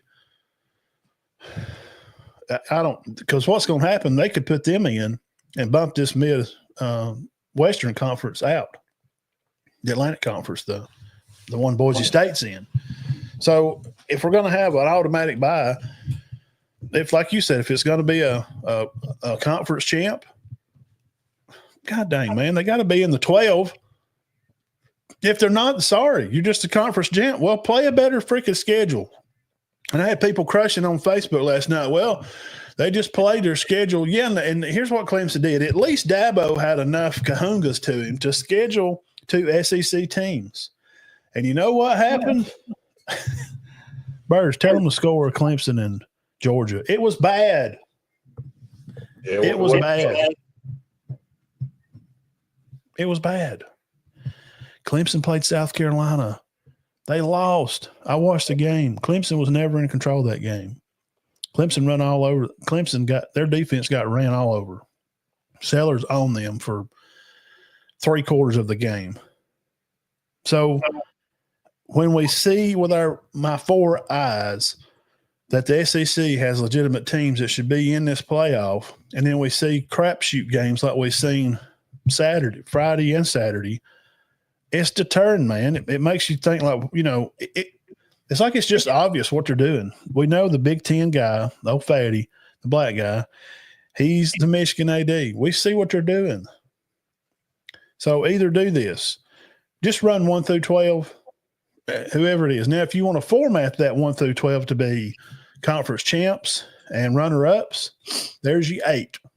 And the other 4 can be the at-large team and a Notre Dame, and that gives you 2 more spots, Birge. That gives you 2 more spots out of that last bottom 4 to pick 2 other teams. So you could have picked a Ole Miss and Alabama this year. Put them at 11 and 10, like they did. Bama was 11, and they got bumped for number 17. Clemson jumped 6 spots for barely beating SMU. They jumped 6 spots. Are you freaking joking? A team that could not beat neither SEC team they played. And the 2 that they lost to, Alabama beat both of them. That can't be a reason why we're doing this. And I'm not, again, for the 8,364th time, Alabama should not have been in this. They didn't beat Oklahoma. That was on them. They didn't show up. That's on the coaches. But make it make sense. The 2 teams Clemson lost to, Bama beat both those teams. So there's nothing that makes sense anymore. So I don't know if you can auto bid, whoever, or just take 1 through 12. Yeah, if you take 1 through 12 this year, take 1 through 12, you would have had a 12 seed at Arizona State at number 5 Notre Dame. Interesting. Number 11 Alabama at number 6 Ohio State. Yeah, probably a good game. Number 10 SMU at number 7 Tennessee. That would have been better than what we've seen. Yeah. And number 9 Boise at number 8 Indiana. I see. That'd been great, bro. The Arizona Notre Dame winner would have played versus Penn State. The Alabama Ohio State winner would have played versus Texas. Love it. SMU Tennessee winner would have played versus Georgia, and then Boise Indiana winner played versus Oregon. That would have been a fair shake for Oregon. Yes, because they get the 2 lower teams play each other, and they get the better of the 2 lower. That sounds great. See, I don't – wasn't there the 12 they got wrong? That's why I keep saying, man, people are missing that. These people that make $100,000 freaking paychecks like Paul Feinbaum and then jack wagons like Tim Brando that just have some kind of axe to grind. I don't know why. It's like, I don't know, man. They think they just live in this elite world like they're right about everything and everybody else is kiss my ring and I know more than you. Well, it's not. The 12 is right. You just named it. Yeah. Just play them. I don't understand why is Clemson rewarded just because you won your conference, you got to jump 6 spots. So you're rewarded for losing both. Okay, Clemson did try to step out. They did. They tried to say, hey, we're going to schedule 2 SEC teams. If we beat one of them, we'll get in. Hell, they didn't have to win neither one of them. They still got in. Dang, bro, what are we doing? In defense of the committee, like we said, the 12 is not the problem. The problem was the format that the committee was tasked in putting that top 12 into. That was the problem. And that comes from the conference commissioners. So therein lies the problem. So hopefully the commissioners can fix this. If they won't. And to my understanding, when it changes in the future, it doesn't have to be a unanimous decision. So if you're telling me that, then in my mind, the power brokers are going to make this decision, which is going to be Sankey and I can't remember. Petiti. That's going to be your power brokers. They're going to be the ones that have the biggest voice. Now, obviously, they're going to think about football, but they're going to be looking out for their conference. Well, they bring the most money to the table. Yeah, exactly. That's what I'm saying. The power brokers. They bring. I mean, the Big Ten was close to $1 billion. In revenue. The SEC was like 750 million, 850 million. So I think we kind of answered the last 2 questions.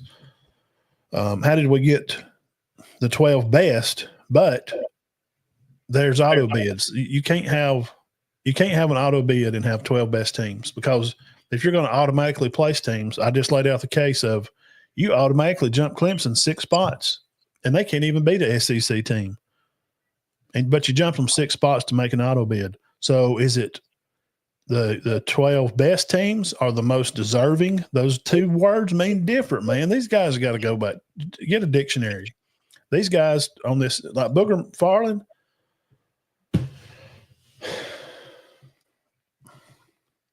I don't know where they went to school at. So your champions were Oregon, Georgia, Boise State, which was the Mountain West champion, and Clemson. Yeah, Arizona State, which was 12. They're the Big 12 champions. So there's 4, and then Clemson was the 5th. Yeah, that's you can't have an auto bid and say that you have the best teams in. How do we get the best 12, but there's an auto bid? So you're saying that automatically it's going to pick the best. Well, that's not what happened this year. Clemson was not one of the best 12 teams in the country. If they were, why were they 17 on your list? They ended up at 16, but why were they 16? Here's how the top 16. It would have worked out if they would have been at 16 teams, and then take the top 5, because you would have included Clemson at 16. They would have been the conference champion. South Carolina, Ole Miss, Miami, Arizona State, Alabama, SMU. All those teams would have been in, and they would have been playing in the first round. And the top 6 ranked would have got a bye, which would have been Oregon, Georgia, Texas, Penn State, Notre Dame, Ohio State. So it would have been interesting. It would have been Clemson at Tennessee, South Carolina, and Indiana. That'd been a blowout. Ole Miss at Boise, Miami at SMU. That'd been a good game. And Arizona State and Alabama. That wouldn't have been a good game. Yeah, I mean, there's going to be some of those matchups when you add more. Yes. The more you add, you're going to have some of these games going to run each other, and you're going to have 3 lost teams that's going to run into this. So basically, Alabama, you're fools. You handed Clemson the pole vaulting stick for them to jump you. Alabama said, "Hey, we're going to go to Oklahoma and forget to get off the bus, and we're going to send the cheerleaders out there, but we're not going to go." You handed Clemson the pole vaulting stick, and all they had to do was win then. Yeah, because what happens? Tell me this: what happens if Clemson loses? If SMU wins, like some people didn't, thought that they might could. What happens? SMU stays up there at what, 7 or 8, and Alabama is your 12th seed. Yeah. Look, here's the thing, and I said this earlier on a post on Twitter. I think it's on one of the Crane Boys posts. This is the first year. This is a practice run. It kind of got put on them kind of quick, and the system was not really good with the 4-team playoff. It was kind of rickety, and they run out there and pulled off the hubcaps and hit them with some SOS pads and painted them with a nice coat of Dollar General paint, and took some baby oil and rubbed around the tires, and took transmission fluid and rubbed all over the car. These are all old sales tricks to sell a car, to go through the sale that I'm telling you. That's what they did to run this thing through and just get it in, and we'll figure it out.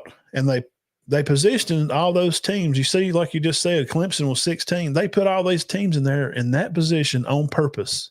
They did it on purpose to show this is what we could have. Now, so when we go to 16, you know how we really get this to pass through? Oh, how's that? Tell me about it, Jerry. Well, you don't put Alabama in this first year. Their fans are insane, and there's a lot of them. They'll just go nuts. And when we go to push this to 16, they'll all go along with it. Hey, you know what? That's a good idea. I think that's what we'll do. That's what they did. This was just a guinea pig run of what they're going to do. And Bama was the guinea pig. But if Bama wouldn't have lost to Oklahoma and Clemson lost, there would have had to be another format. But it just so happened it worked out that way for them. And this is a good run just to kind of see how it goes. But they're putting lipstick on a pig. I'm going to steal a line from Josh Pate. The system's broke, really, and it's run by old people. And what he won't say because he can't, because he has big sponsors. So I'll say it for him. This time about the bald-headed guy in the white T-shirt, if y'all watch him, there's some things he can't say. Okay, he's sponsored by big sponsors. See, he works for CBS. These old guys that are out there running this on this committee, they don't need why. I mean, we need some insight from some of these guys. But if we're going to rebuild something that's been broken, why are the old people that didn't get it right the first time? Because if it wasn't right, then we wouldn't be changing it from the BCS. If that was good, why don't we have the same people? Birge, you got a mower at your house, and the belt keeps coming off the deck. You take it up there to Larry's good old boy shop, and he puts the new belt back on it, and you come home with it, you mow, the belt comes off of it. I'm going to go back up there about once, and if the belt comes off the third time, are you going to keep taking your mower back to the same freaking guy? No, I'm going to go somewhere different. Then why do we keep putting these same people in control to run a playoff system? They're putting lipstick on a pig. It's just they think it looks good. They're just putting a coat of paint on an old trashy house and laying down some of that nice wooden floor. It's crap. The plumbing's still bad. And it's a problem. And instead of trying to hurry and do it, let's start working on it now. I think there needs some young guys in the room. I think there needs to be some media people in the room. I think Josh Pate would be a good one. And I think Nick Saban's input should be valid. I think Pete Carroll's input should be valid to this also. We need some guys that's coached in this century, not some walking, talking guy with a degree in administration, that some of them didn't even played the game maybe, and they're just business people. That's not making this game better. And that's what Pate can't say. Pate just says it's an old system run by older people that we didn't like before. So what do? Well, he's letting you figure out the rest of it. I'm telling you what you need to do with the rest of it. When it comes down to it, you have to be able to weigh a little bit greater the strength of record and strength of schedule. It's got to matter. If you can't weigh in strength of schedule and strength of record and watch the game, those should be the three things. Just cut it into thirds. Jake Crane on J-Boy Show, Jake said cut it into thirds. You got to be able to watch the game and have somebody's watching it that kind of knows. Jesus Christ, man. We watched Indiana, Notre Dame, and there's people after the game, Birds, that work and do this for a living after the game. And they're saying, well, the score there was pretty close there towards the end. Now, Indiana kind of had a fight there. Shut up. No, they didn't. Watch the stupid game, you idiot. There's no way you watch that game and think that Indiana ever had a chance. Yeah. It was never There's no way. Yeah. Well, the biggest problem, obviously, we've come across is format. Not even as much the ranking, but the format. And here's the glaring problem with the format. When you go to the number 12 seed in the ranking, Arizona State, the number 12 ranking, and you look beside their name on ESPN and it says that the number 12 team is the 4 seed, that's a problem. Yes. And when Boise State is the number 9 team ranked and they're the 3 seed, there's another problem. That's why you have the imbalance of Oregon playing against the winner of Ohio State and Tennessee is because of those teams right there. They should have been playing Boise, the winner of Boise and Indiana. Yeah. Indiana didn't even play for their conference game. You should have been playing the winner of Indiana. Should have played Boise. They should have been on the bottom of the list because they're the two crap. Boise's not a power conference team, and Indiana's a freaking joke. They didn't even play for their conference. Put them down there and let them play. What is going on outside? Oh. Uh-oh. Somebody done called the law. I done got too fired up over here. I got people clicking the like button. I got people clicking the laughing face button. Good. I hope I bring some attention to this because, look, Birge, we're looking for parity. Yeah. So parity, is it created by more crap teams getting in this playoff, or it just shows us that the bigger teams have the depth and the offense and defensive lines? What is parity? Well, I mean, that's what this, they keep using that word in a lot of these podcasts. So, what do we, this whole idea was made because the whole idea of this was made because it originally started, I think, when guys started sitting out bowl games and they thought, if we'll make this a playoff game, kids won't opt out. And there's guys that are really saying this. Well, at least we got to see the full strength of the team, Jerry. No kids opting out. It sounds to me like you're letting the toucans run the zoo. So then you got a bunch of freaking crazy birds running the zoo. That's what we have. You let the kids take control of it. There comes another one. Somebody's dead. Or they chasing somebody won.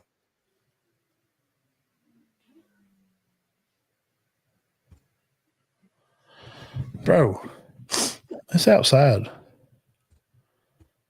I don't know. I don't have the confidence that they're going to make this right either. That's the problem. No. I don't either. So does playing in the playoff keep players from leaving? Question mark. Okay, that's what we was just talking about. So I thought paying the players was going to keep them out of the portal. The idea came from what we just talked about.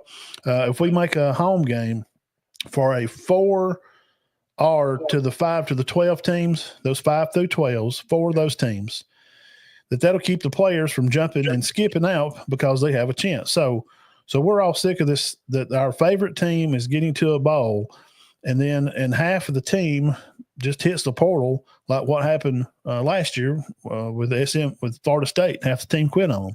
So it was decided to have more teams in where we can make the bad teams that have a ring of 3-star players. They can come in here and feel like that they're part of some kind of club. Yeah, I mean, is that really, what we're doing? Because no people are up in arms at all about the first round games not being close. So my camp is saying I'm saying I told you so. So all these teams of 3 stars are getting to go playing these, in these first round games. So what do we do to fix it? Clemson had the idea. They scheduled SEC teams. That's 5. It sounds like they're stopping out here. Are they going by? Dude, we didn't have traffic come by here. They just had 5 cop cars come by. Like something bad happened. So Clemson had the right idea to schedule SEC teams, but they lost them both and they still got in because they won their conference. So I'll ask this one last time. How can we have an auto bid but say we're getting the 12 best teams? Is it deserving or best? That's different. Well, SMU is deserving, Matt, because they won their games. Okay, well, so is Army. Put them in then. Right? Didn't Army win their games? Yeah. I mean, you know the point I'm making here. Navy won all their games. I mean, they didn't lose by like a game or two. Well, put Navy in. I think their record's about as close as SMU's, and their strength of schedule is probably about the same. So let's just get Navy in here too. So now we're just doing because if we're going to play the game where you ain't beat the top 25, one of these things don't look like another. Guess who don't get in, Birge? Texas. Yeah. They've had 2 games, and guess what happened? Yeah. They can't beat Georgia. Well, I think the way you do it is you got to have some kind of equation or something that allows strength of schedule versus strength of record and all that involved in it. I mean, you got to be able to have a metrical way to distinguish a Indiana team from, I don't know, South Carolina or Ole Miss or whoever. I know that Indiana only had one loss coming into this, but their one loss is to the only team they played, really. I don't think it'll ever happen because I think that they look at record too much. So I think going forward, and people talked about it openly, I think you're going to see weaker schedules. Well, because of the playoff. That's what Jeff said that something about Ohio State and Alabama, which God, there's 7. There are 7 cars. That's an ambulance. I can tell by the tires. I can hear the dually tires on the back. That was 5 cop cars and an ambulance. Lord be with them. I'm sorry, whatever's going on. Jeff, Bama has scheduled in 26. They're going to pick up at West Virginia, and they're going. Of course, they'll play Florida State because they picked them up in a home and away series too. So Florida State, and they're going to continue to play UCF also.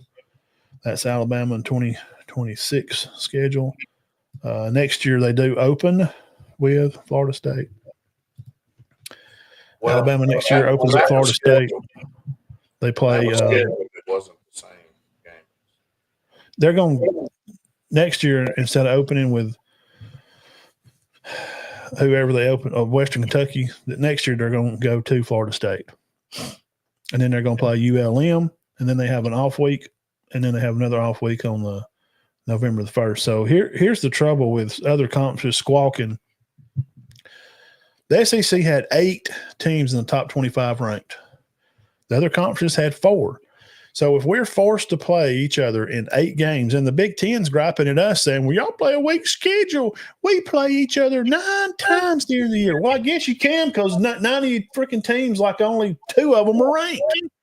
I guess the Big Ten can play. They're 9. We play 9 times. We play each other 9 conference games. Yeah, because your conference, they don't have ranked teams. They had 4. Big Ten had 4 ranked teams in top 25. SEC, 8. 8.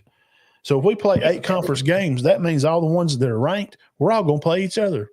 And the teams that are not ranked, or like say a Florida, okay, ask Penn State, do you want to go to Florida?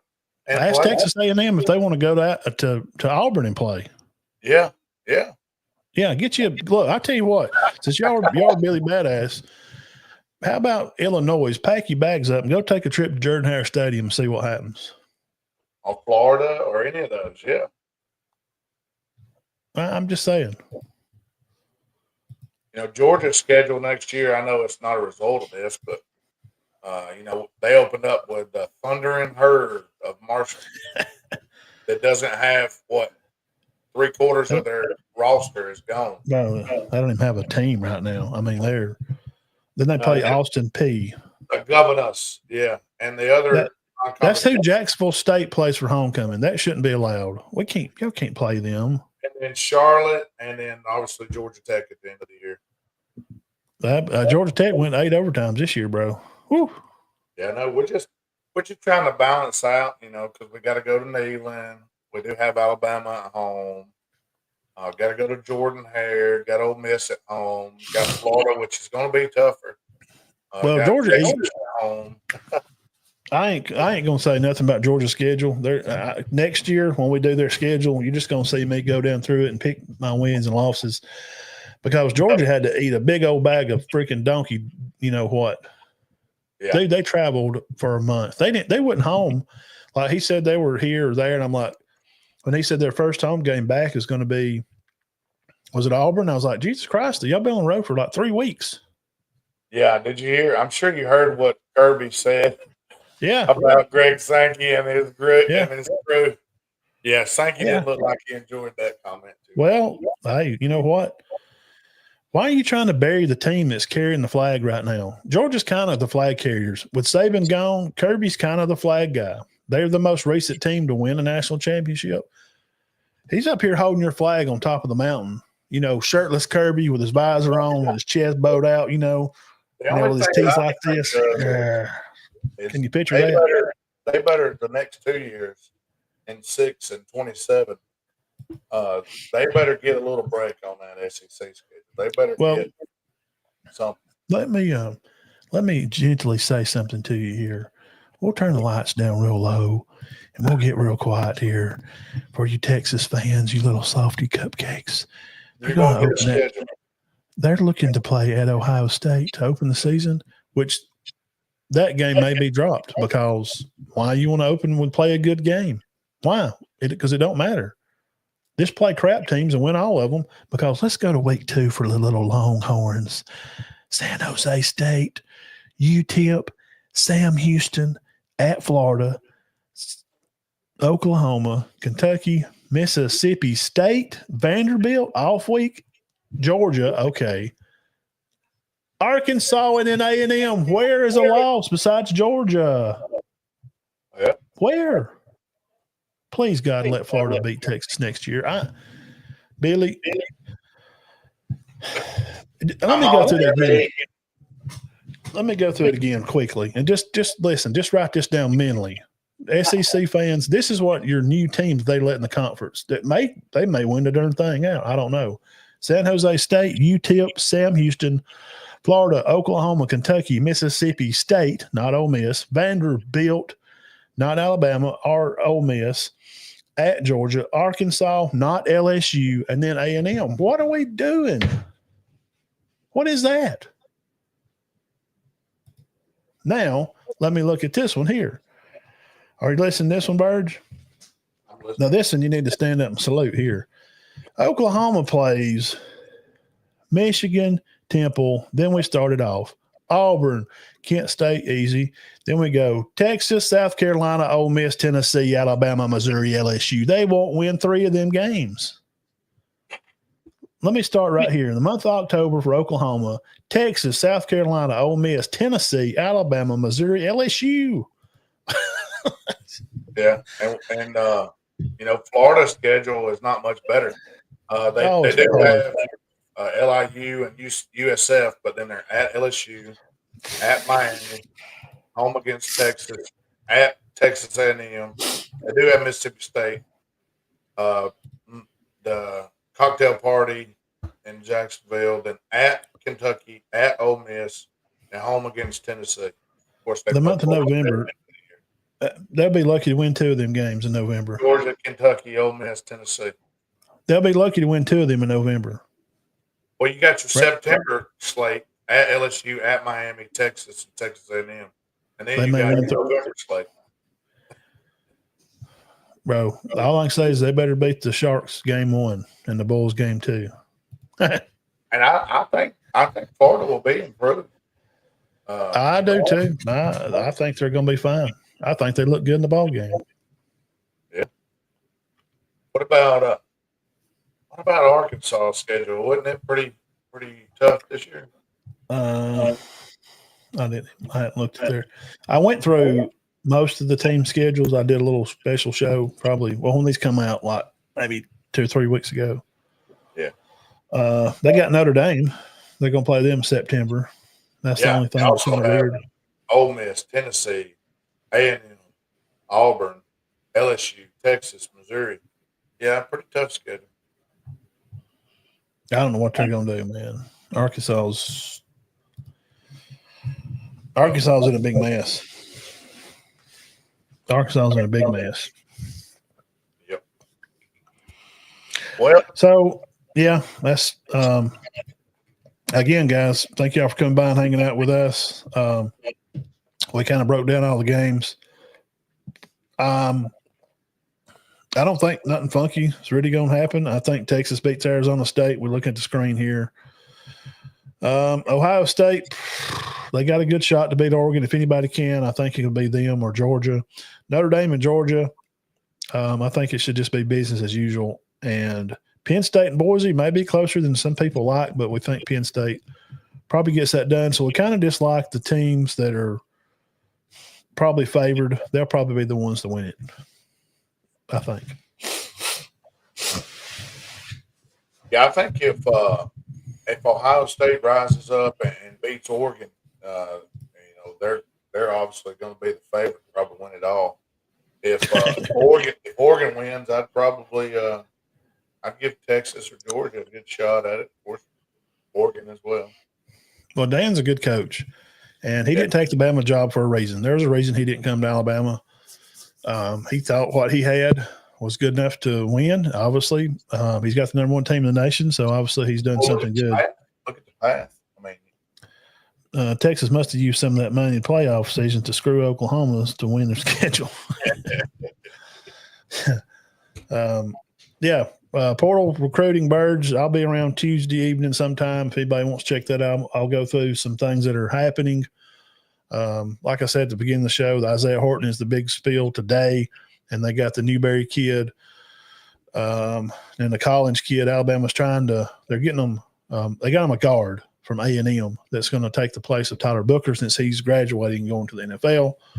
6'6", 300-pound guy. He was an all-American freshman last year. And all this portal stuff, you can yak about it. And, Auburn, some of their fans, I said SOME, cool, you Jets, Auburn fans, just some of y'all. Some Auburn fans feel like they should just go ahead and hang the banner. They're going 12-0 next year in football. And they're going to share rings and trophy cases with the basketball team because they've already won it in both sports. Because I'm just saying that these portal, y'all slow down. You don't know how any of these portal kids are going to work out until they hit the ground and we get them in spring and you see how they mesh with the team and how the coaches and how everything kind of works out. And especially with linemen, they're the last to develop because it's, being an offensive lineman is incredibly, insanely tough. It's the toughest job on the team because it's the most important job on the team because winning starts with us. If they ain't us, they ain't no you. There's no way for you receivers to get the ball. There's no way for quarterbacks to have time to throw it. So just cool it on the portal stuff. Don't think that just because you're winning the portal, that means you're going to win a national championship because it don't. Yeah, I think Georgia is in talks with Zion Branch and Zachariah Branch. Yeah. One's a safety, one's a receiver out there at USC. Also, I think I haven't really seen it confirmed, but Dane Key probably is going to be transferring in, and another one that I'm hearing to look out for is a name that I hadn't heard recently, but I'm trying to look for him. It's a guy from Idaho, Idaho receiver that had like 1,200 yards this year. Yeah, this portal stuff is, and you just don't know till they get out here. But yes, the Zachariah Branch kid, the thing with them, they're a package. If you get one of them, they said you got to get them both. They're from Nevada out there or Arizona, like played up there in high school. I thought they may stay at Colorado, but I could definitely see them coming to Georgia. I think they would fit right in. I think he's a fantastic receiver. He is electric. Wow. I watched him out of high school, and I think he played at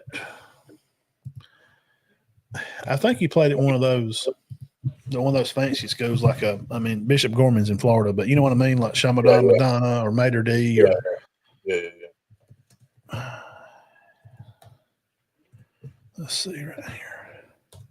I think he played at one of those big schools. Yes, I was right. He played at Bishop Gorman out there in Vegas. I remember watching him out of there. He's a 4-star. He was number 4. Oh, he's like number 1 or 2 receiver out of school. He was ranked like top 5 nationally. Zachariah Branch. He is a dude. I'm going to tell you. He's 5'10", 5'11", about 180. I think he's the number one guy in the portal. I don't think it's that Singleton guy from Georgia Tech, bro. He's like 5'10", 170. He's caught for some yards, but and I know USC ain't no better than Georgia Tech, but the brand, this level of skilled elite players is way higher at USC than it is at Georgia Tech. Way, way higher. The guy's name from Idaho that's on Georgia's list is Jordan Dwyer. He is a receiver that had 78 catches for 1,192 yards and 12 touchdowns this season. Dang. So he's he's at that level. He's been very good. Yeah, he's caught a lot of passes. Yeah, and I'm gonna be honest with you. There's a couple guys that I'm really excited about coming in as freshmen, but in the past, I know we haven't been in this situation a whole lot, but in the past we haven't got, at least recently, we haven't been getting the upper echelon receivers, so we haven't seen a lot of them get a lot of playing time early. But a guy like Taylor, I don't know how you keep him off the field. A guy like C.J. Wiley, 6'4", 200 from Milton. I mean, those guys have to get reps next year. Do you not think? Yes. And I think it's important for us to find out, can they block? Because if they can't block, they're not. The Kirby ain't putting them out there. You got to be a willing blocker. I don't care what you can catch. He's shown that he's not putting them out there unless you're going to block on the outside. So I mean, yeah, I think that I was believe they know that. I believe they know that. I think that was a big reason for Isaiah Horton coming to Bama from Miami. He's a bigger guy. I mean, they're going to throw in the ball some probably, but I think he's going to be a good pass. He's going to be a good run blocker, if that makes sense. Yeah. Because they're still going to run the ball some. I mean, they're going to have to. I know DeBoer's style is more pro style, very complicated receiver routes and that type of stuff, but they're still going to have to run the ball. You got to run the ball and play defense, man. It's just not complicated. It's just really not. Football is one. Jimmy and Joe's win you the game, and you got to have Jimmys and Joes, but you got to have a guy calling the good plays. And I wouldn't be surprised if we hear in the offseason about Grube going to rejoin DeBoer in Alabama, because he didn't come with the team from Washington. He came for a little while, but he stayed and kept the job as an O coach at Seattle Seahawks. But he's not doing that anymore. So if they get him back, that's who Saban tried to get as an O coach before Reese. That's how they got all introduced, was about 3 years ago. Saban went out there to get Grube from Washington. He tried to snag him from Washington away from DeBoer to get him to Bama to call plays, and Grube wouldn't leave DeBoer. And then when he came to Bama, he did. See, that's so weird. I don't know. That don't make sense to me. But anyway. Before I get off here, I want to give a little shout out. Another shout out, because he's been getting all kind of awards. But Chattooga Zayden Cook was selected by the Atlanta Touchdown Club as 2004 first team All State, all divisions running back.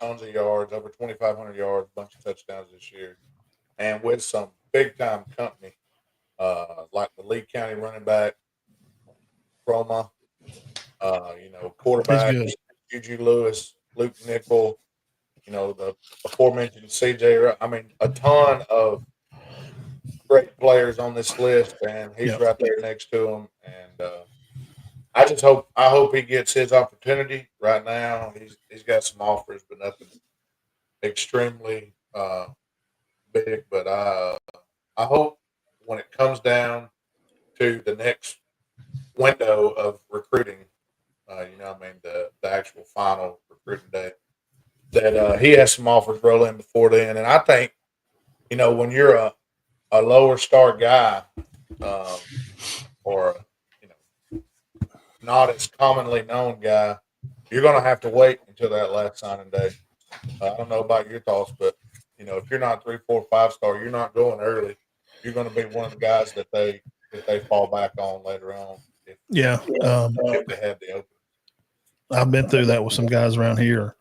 And I'll tell you what I was told is Zayden's now for local people, if you're watching from this area, you'll know his father as Jermaine Harris, played tailback at Cedar Bluff, phenomenal baseball player, excellent basketball player. I played with Jermaine and grew up with him. Me and his older brother, Jerry, God rest his soul, we grew up as kids riding bikes and throwing rocks and hitting them with sticks when we were 7, 8 years old. So this is his son. He plays tailback over in Chattooga, right across the state lines here from us, just east here of Cherokee County, Alabama, where we are in northeast Alabama. What's his grade? Is he a junior this year or sophomore? No, he will graduate. He is a senior. He's a senior this year? No, yes, he's sir. not. Yes, sir. There's no way. 5'11", 205. He was a senior, 25, and he rushed for the 10th highest organization, number 1 in Georgia, 2,939 yards, and I believe it was 44 touchdowns. Well, I seen them over here at the Fall Festival, not this year, but last year. Golly, I can't believe he was just like getting his license and stuff. God dang, time just goes by. Lord of mercy. Jermaine, shout out, homie. We getting old, bro. His older brother, his older brother, for some other reference for people watching, he's at West Alabama, Zayden, and he played out here at Cedar Bluff a little bit when Jermaine's mom had passed away or whatever. They came back here for a little while, moved back to the area and stuff. And it was great to get to know him. And so this is his little brother. And I'm not a evaluator. I know some people that are, and I'll be glad to, when we get off, I'll give you some info to pass to him of somebody that can help him, that knows everybody, can get his name in front of people. His stats will help, but there was one thing that I saw that I was told, speed in the tailback spot. You know what the first thing they used to ask me? What do you run in the 40? No, that used to be. And this is kind of weird, but I'm telling you guys, if I got some young guys watching, and I'll put Jacob Cornejo on here and let him tell you. I'll let Slade Alexander play that here at Cherokee County. Also, we'll let any of those guys come on here. Like shuttle drill or something? No. What's your GPA? Got you. I think he's a 3.6 guy. I get that a lot. The first thing I get asked a lot is, what's his GPA? And then if he's a lineman, it's always, how stiff is he in his hips? How athletic is he? Does he play basketball? For a tailback, I always get, what's his GPA, what's his vertical, and what's his 40. Yeah. Yeah, knowing who his daddy is, Jermaine could jump out of the bit. He could dunk. I remember him dunking. His heel was on the free throw line. Now, his front of his foot on, I don't care where it was at. He was like a freaking 9th or 10th grader. His heel was on the free throw line. He jumped with a volleyball in his hand and cocked it back and dunked it. His heel was on the free throw line. Yeah, it's so I'm trying to see. Great season. Okay, he's got pull away speed, so he's not just fast. He looks quick. He's fast too. Let me see. I'll tell you his exact numbers. Okay, he's got good strength, good edge, and he has that pull away. Man, he's got to be able to go somewhere. Why are people not looking? He's got pull away too. And I know it's Chattooga, and I know they're 1A, blah, blah, blah. But speed is speed, man. And the speed is something you can't teach. And I can tell you right now, I'll represent for his family and his daddy, and God rest his soul, his mama, fantastic human beings, just great people. I mean, just them to just get a pinch of skull and go fishing and do anything, just good people. Let's see. He's fast. Is he a 4.4 guy? I think he's fast enough to get. I'm scrolling through. I'm trying to find his confirmed At a camp, he ran, digital time earlier. Ran pretty good. Let's see. I don't I'll know if give he's you. a 4.4 guy or not. I'll give you some info after. 4.56. Run number 2 was 4.57. So that's probably That's what's holding him up. yep, 4.5. I'm just telling you the Oh truth. yeah. Oh, I totally get it. Yeah, he was 5'11", about 195. I think he played a little heavier this year. But Now, I mean, that should at least get you. he's And got to with be the a age of 3. George, yeah, I mean, he should be at least getting better offers than what he's getting. I mean, he's got offers from. I got them wrote down because I can't never remember because everybody asked me, "Where's he going?" Let's see. Maybe I don't have them wrote down. I'm pretty sure it was. He's got a Western Kentucky offer. He's got a Hmm. Walford offer. He's got not Western Kentucky, Western Michigan. Yeah. A Walford offer, and a couple other small offers like Shorter. He's actually been to UAB and all those, but he's not been offered by them. Of course, he won Mm-hmm. every award that a running back wins, pretty much. Northwest Georgia Player of the Year, first team All State, You everything he know, won. you know, Murray State, also a Murray State offer. South Alabama's tailback is in the portal. He's looking. Bluff. Yeah. Yeah.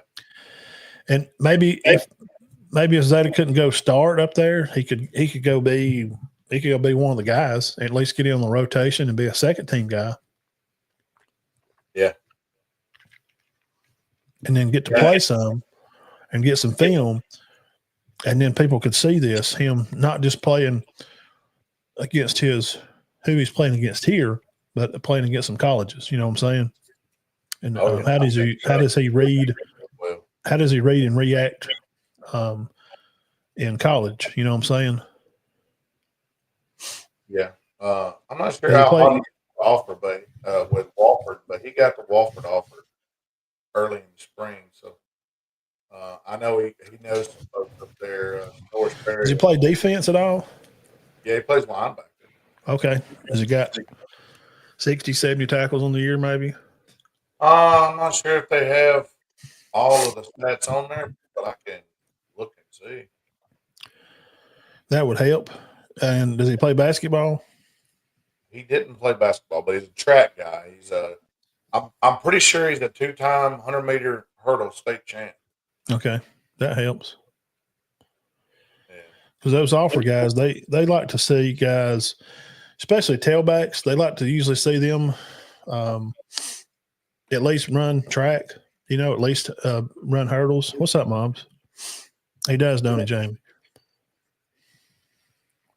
Jermaine was a little taller than him, a little heavier. Jermaine was more 6'2", 210", probably, I guess. Because Jermaine was pretty big, his shoulder, neck, chest wise, he was pretty good size. I don't know if he was maybe 200. I can't remember. It's been too long. He could jump and run, and Jermaine was good at baseball.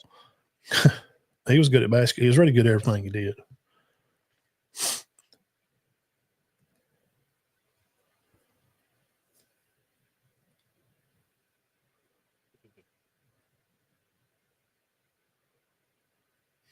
Yeah. I think he deserves an opportunity. I think he might have to go kind of the route that Cornejo did, which he reminds me a lot of him. Cornejo is probably a little taller. Yeah, he's like 6'1". Yeah. He's a little over 6 foot, maybe. Yeah, I think Zayden would be officially somewhere around 5'11", 195. Well, tell him to. I can get him information for Cumberland. I'm in coaches. All they can do is say no. Yeah, I could tell you this. When they were at the award ceremony where he won, running back of the year and all that. He was speaking to Rusty Manziel. I don't know if you know who Rusty Manziel is. Yes, I do. Yeah, Rusty, Georgia big. He's the big guy, and Yep. you know, and he told him just to be patient. That his name's out there, and hopefully that he'll get offers coming up. Better if you're a 4.4 guy, a 5'10", 200, you got a 3.5 GPA or better, and you run track and you have hurdle records, and that's you can get your application on the desk, you know. Yeah. Now the guys that get really looked at are the ones that catch out of the backfield. They also play basketball. They average 20 points and 10 rebounds a game. You know, they're 6 foot or 6'1". They weigh about 220, and they run 4.3, and they got like a 38-inch vertical. Those are the 4-star guys, and the 5-star camp guys are guys that have a lot of opportunities to go to a lot of camps. And he needs to go. Well, he would have had to have went this summer and probably even the past summer before in 23. You got to go to camps. The guys, kids, if you are listening, if you're that level and you want to play, I'm telling you, you got to go to these rivals camps. I know it's expensive, and I know dad's working 2 jobs or mom's working 2 jobs and dad's sick. And if you can't do that, that's where we started this show with the JUCO courts saying that JUCO don't count towards college, and some people don't like it. It may hurt some small colleges, but for this young man right here, this will give him time to play at a smaller level, to play some and get some time at a college, and get some film for people to see, because everybody don't have 10 grand or $1,000 sitting around just to go to a camp all the time. That's just the truth, especially in Georgia. And when you're playing football in Georgia, the pool is huge. I mean, there's thousands of good. It's not like over here. There's so many kids over there because the population is just way more. Yeah. There's a lot of good players in Alabama, but like you said, the pool to choose from is more. There's a lot more kids in Georgia. So he just, hey man, pray about it and keep running. Work out through the off season, and if he's serious about it and he wants to keep doing it, I know Jermaine will be right there with him and walk him through it. And dude, I remember going to pick up Jermaine. And if he knew this, he'd probably be embarrassed because he's a very humble. He don't think he was even good. He's just a very humble guy. I'd go pick him up for baseball, and I can see his wall. There was 20 letters. I mean, I would just wait for him to get his cleats or get his clothes, and I'm looking at letters on the wall. He's got, I remember Florida State, Nebraska, from them to Chattanooga to Tennessee Tech to I think some like Southeast Missouri College they were trying to build up a good program, and they were begging for him to come. Man, I remember looking at the Florida State letter. I remember seeing Bobby Bowden's name on there with his name on the letter too. I'm like, man, so just keep digging and keep working at it, and Lord's will be done, Yeah. And one more thing, a guy that you're familiar with, Caden Fife. Yeah. He comes from over here. His dad. Well, him and Jermaine, his dad Ben, they all played together here at Cedar Bluff. And Ben was a tailback. Ben ran the ball over here for. He was a year behind them. Let me tell you, boy, Bird, he could.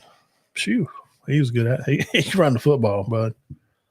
Yeah, he's been on a bunch of different trips. He was in Indiana. He's been in Georgia. He's been all over. He's got an offer from UAB. His latest offer was Nebraska. He's also got a Georgia offer he's holding.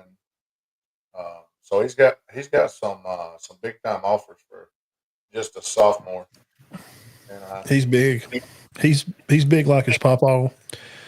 He's not built like his dad. Ben's just the normal, 6 foot, 200-pound tailback that he was pretty fast, I guess. He was just had to come, and he was just hard to tackle. He was just strong. His leg strength was he was hard to get down. I mean, Ben was hard to tackle. He was a good tailback, and he got in the mix with that Jeremy Bryant group, which was one of the best tailbacks, in the Tyrone group, which is legendary at Cedar Bluff. So he, like, if Ben would have went somewhere else, he may have stood out a little more. You know, he was in the middle of a group of good athletes. B.J. Long was quarterback there. Jamie knows who I'm talking about. Yeah, Caden right now, he goes 15 years old, 6'5", 295, 10.5-inch hands, 80-inch wing. Yeah, and I think a lot of his best is still ahead of him. Oh, yeah. He's very raw. He knows what he needs to do. And being young, you got to stay motivated to do it. And a lot of times for big kids, you've already got a lot of the battle won. You already can get eyes. Now you got to sell it. You know, now you got to back up what they see in your size standing there. Now can you go on the field and put a set of pads on, and can you execute? Can you be coachable? Can you be able to play inside or outside? Can you be guard or tackle? Because they're probably looking in to be a tackle, but his size, he's 6'5". Yeah. Yeah, he could be you can be a guard in the SEC at 6'5". I'm serious. I mean, some tackles are 6'6". Like you look at Proctor, dude, those guys like 6'6", 390. So, I mean, he could be a guard at a D1 school, and he's big. I mean, he would be a guard. Now, center, maybe 6'4", 5 is probably all you want to have there. But defensively on the end, you got to be fast. On defense, man, I've been told they want kids with length. And I mean, fingertip to fingertip, you got to be long and fast. If you're 6'5", they probably don't want you over 250, 260, because they want you to be able to run in like a 5 flat 40. If you're going to play D-end, bro, like the Stewart guy that played at South Carolina, you know what I'm talking about? You got to go. He is a freak. That dude, woo, man, there's some great football players out there. So, young guys, if y'all want to do it, you can do it. It's just a matter of what you want to do. If you want to stick with it, and the problem is I've heard a lot of these stories from a lot of kids, and they just it's hard. It's just nearly impossible. You just got to stick with it. So, yeah, good luck to them. And I know he plays basketball too, so. Yeah, I don't think he's playing this year. I think he's focused on. He's not been out there. I think he was playing with the younger group. I think they had him with the younger ones this year, trying to develop him a little more.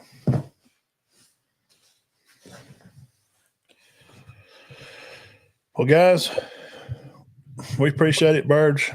Thank you for coming by and hanging out. Yeah. Thank you for having me. I think we broke it all down. Yeah, I don't know if there's anything else left to say. Except for go Dogs. Yeah, we'll see how the Tide does against Michigan. They play next week. They're going to wear Michigan out. Yeah,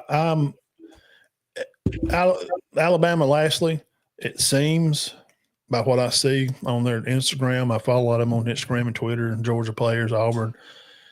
Alabama seems excited to go play Michigan. Most of the players feel, Jahad Campbell said, there's no way I wouldn't play this game. I love I'm a competitive person. So now they're going to be missing Deontay Lawson, had surgery, and Malachi Moore, knee, he's out. So you lost both your team captains. Both Bama captains are gone, Lawson and Moore. So that's going to be a mess. But I think Hubbard's filled in well. You'll see Red Morgan probably play a little bit more back there too. And Bachway, you'll see him trailing around there some too. But Bama should be able to take care of business. If they'll go in there and treat this like a business trip, and hey, just go out on top, man. Go out with a win. Have another 10-win season. It's important. I think 10-win seasons are not they don't come every year.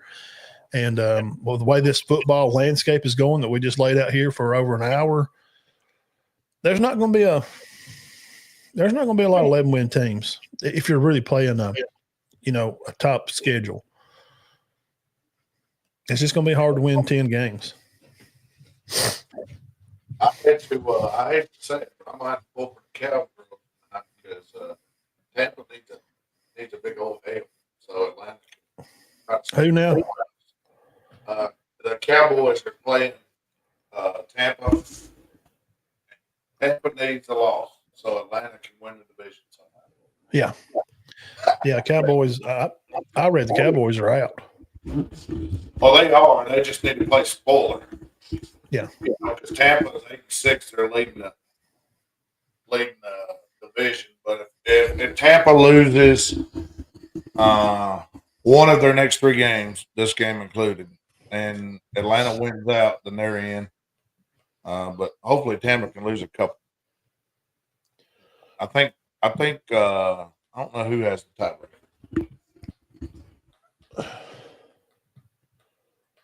Well, I'm gonna jump off here and catch up with the fam, see what they're up to. Yeah. All right, homie. All right. Thank you. Have a good week, and holler at me there too. I'm gonna text you after when we get off here. I'll send you some info for Zayden. Thank you. All right. All right, bye. All right. See you guys. Y'all have a great week. Come back Tuesday, and I'll probably run through some more portal news and see who's where and what. So y'all come back and hang out. God bless you. Y'all have a great week.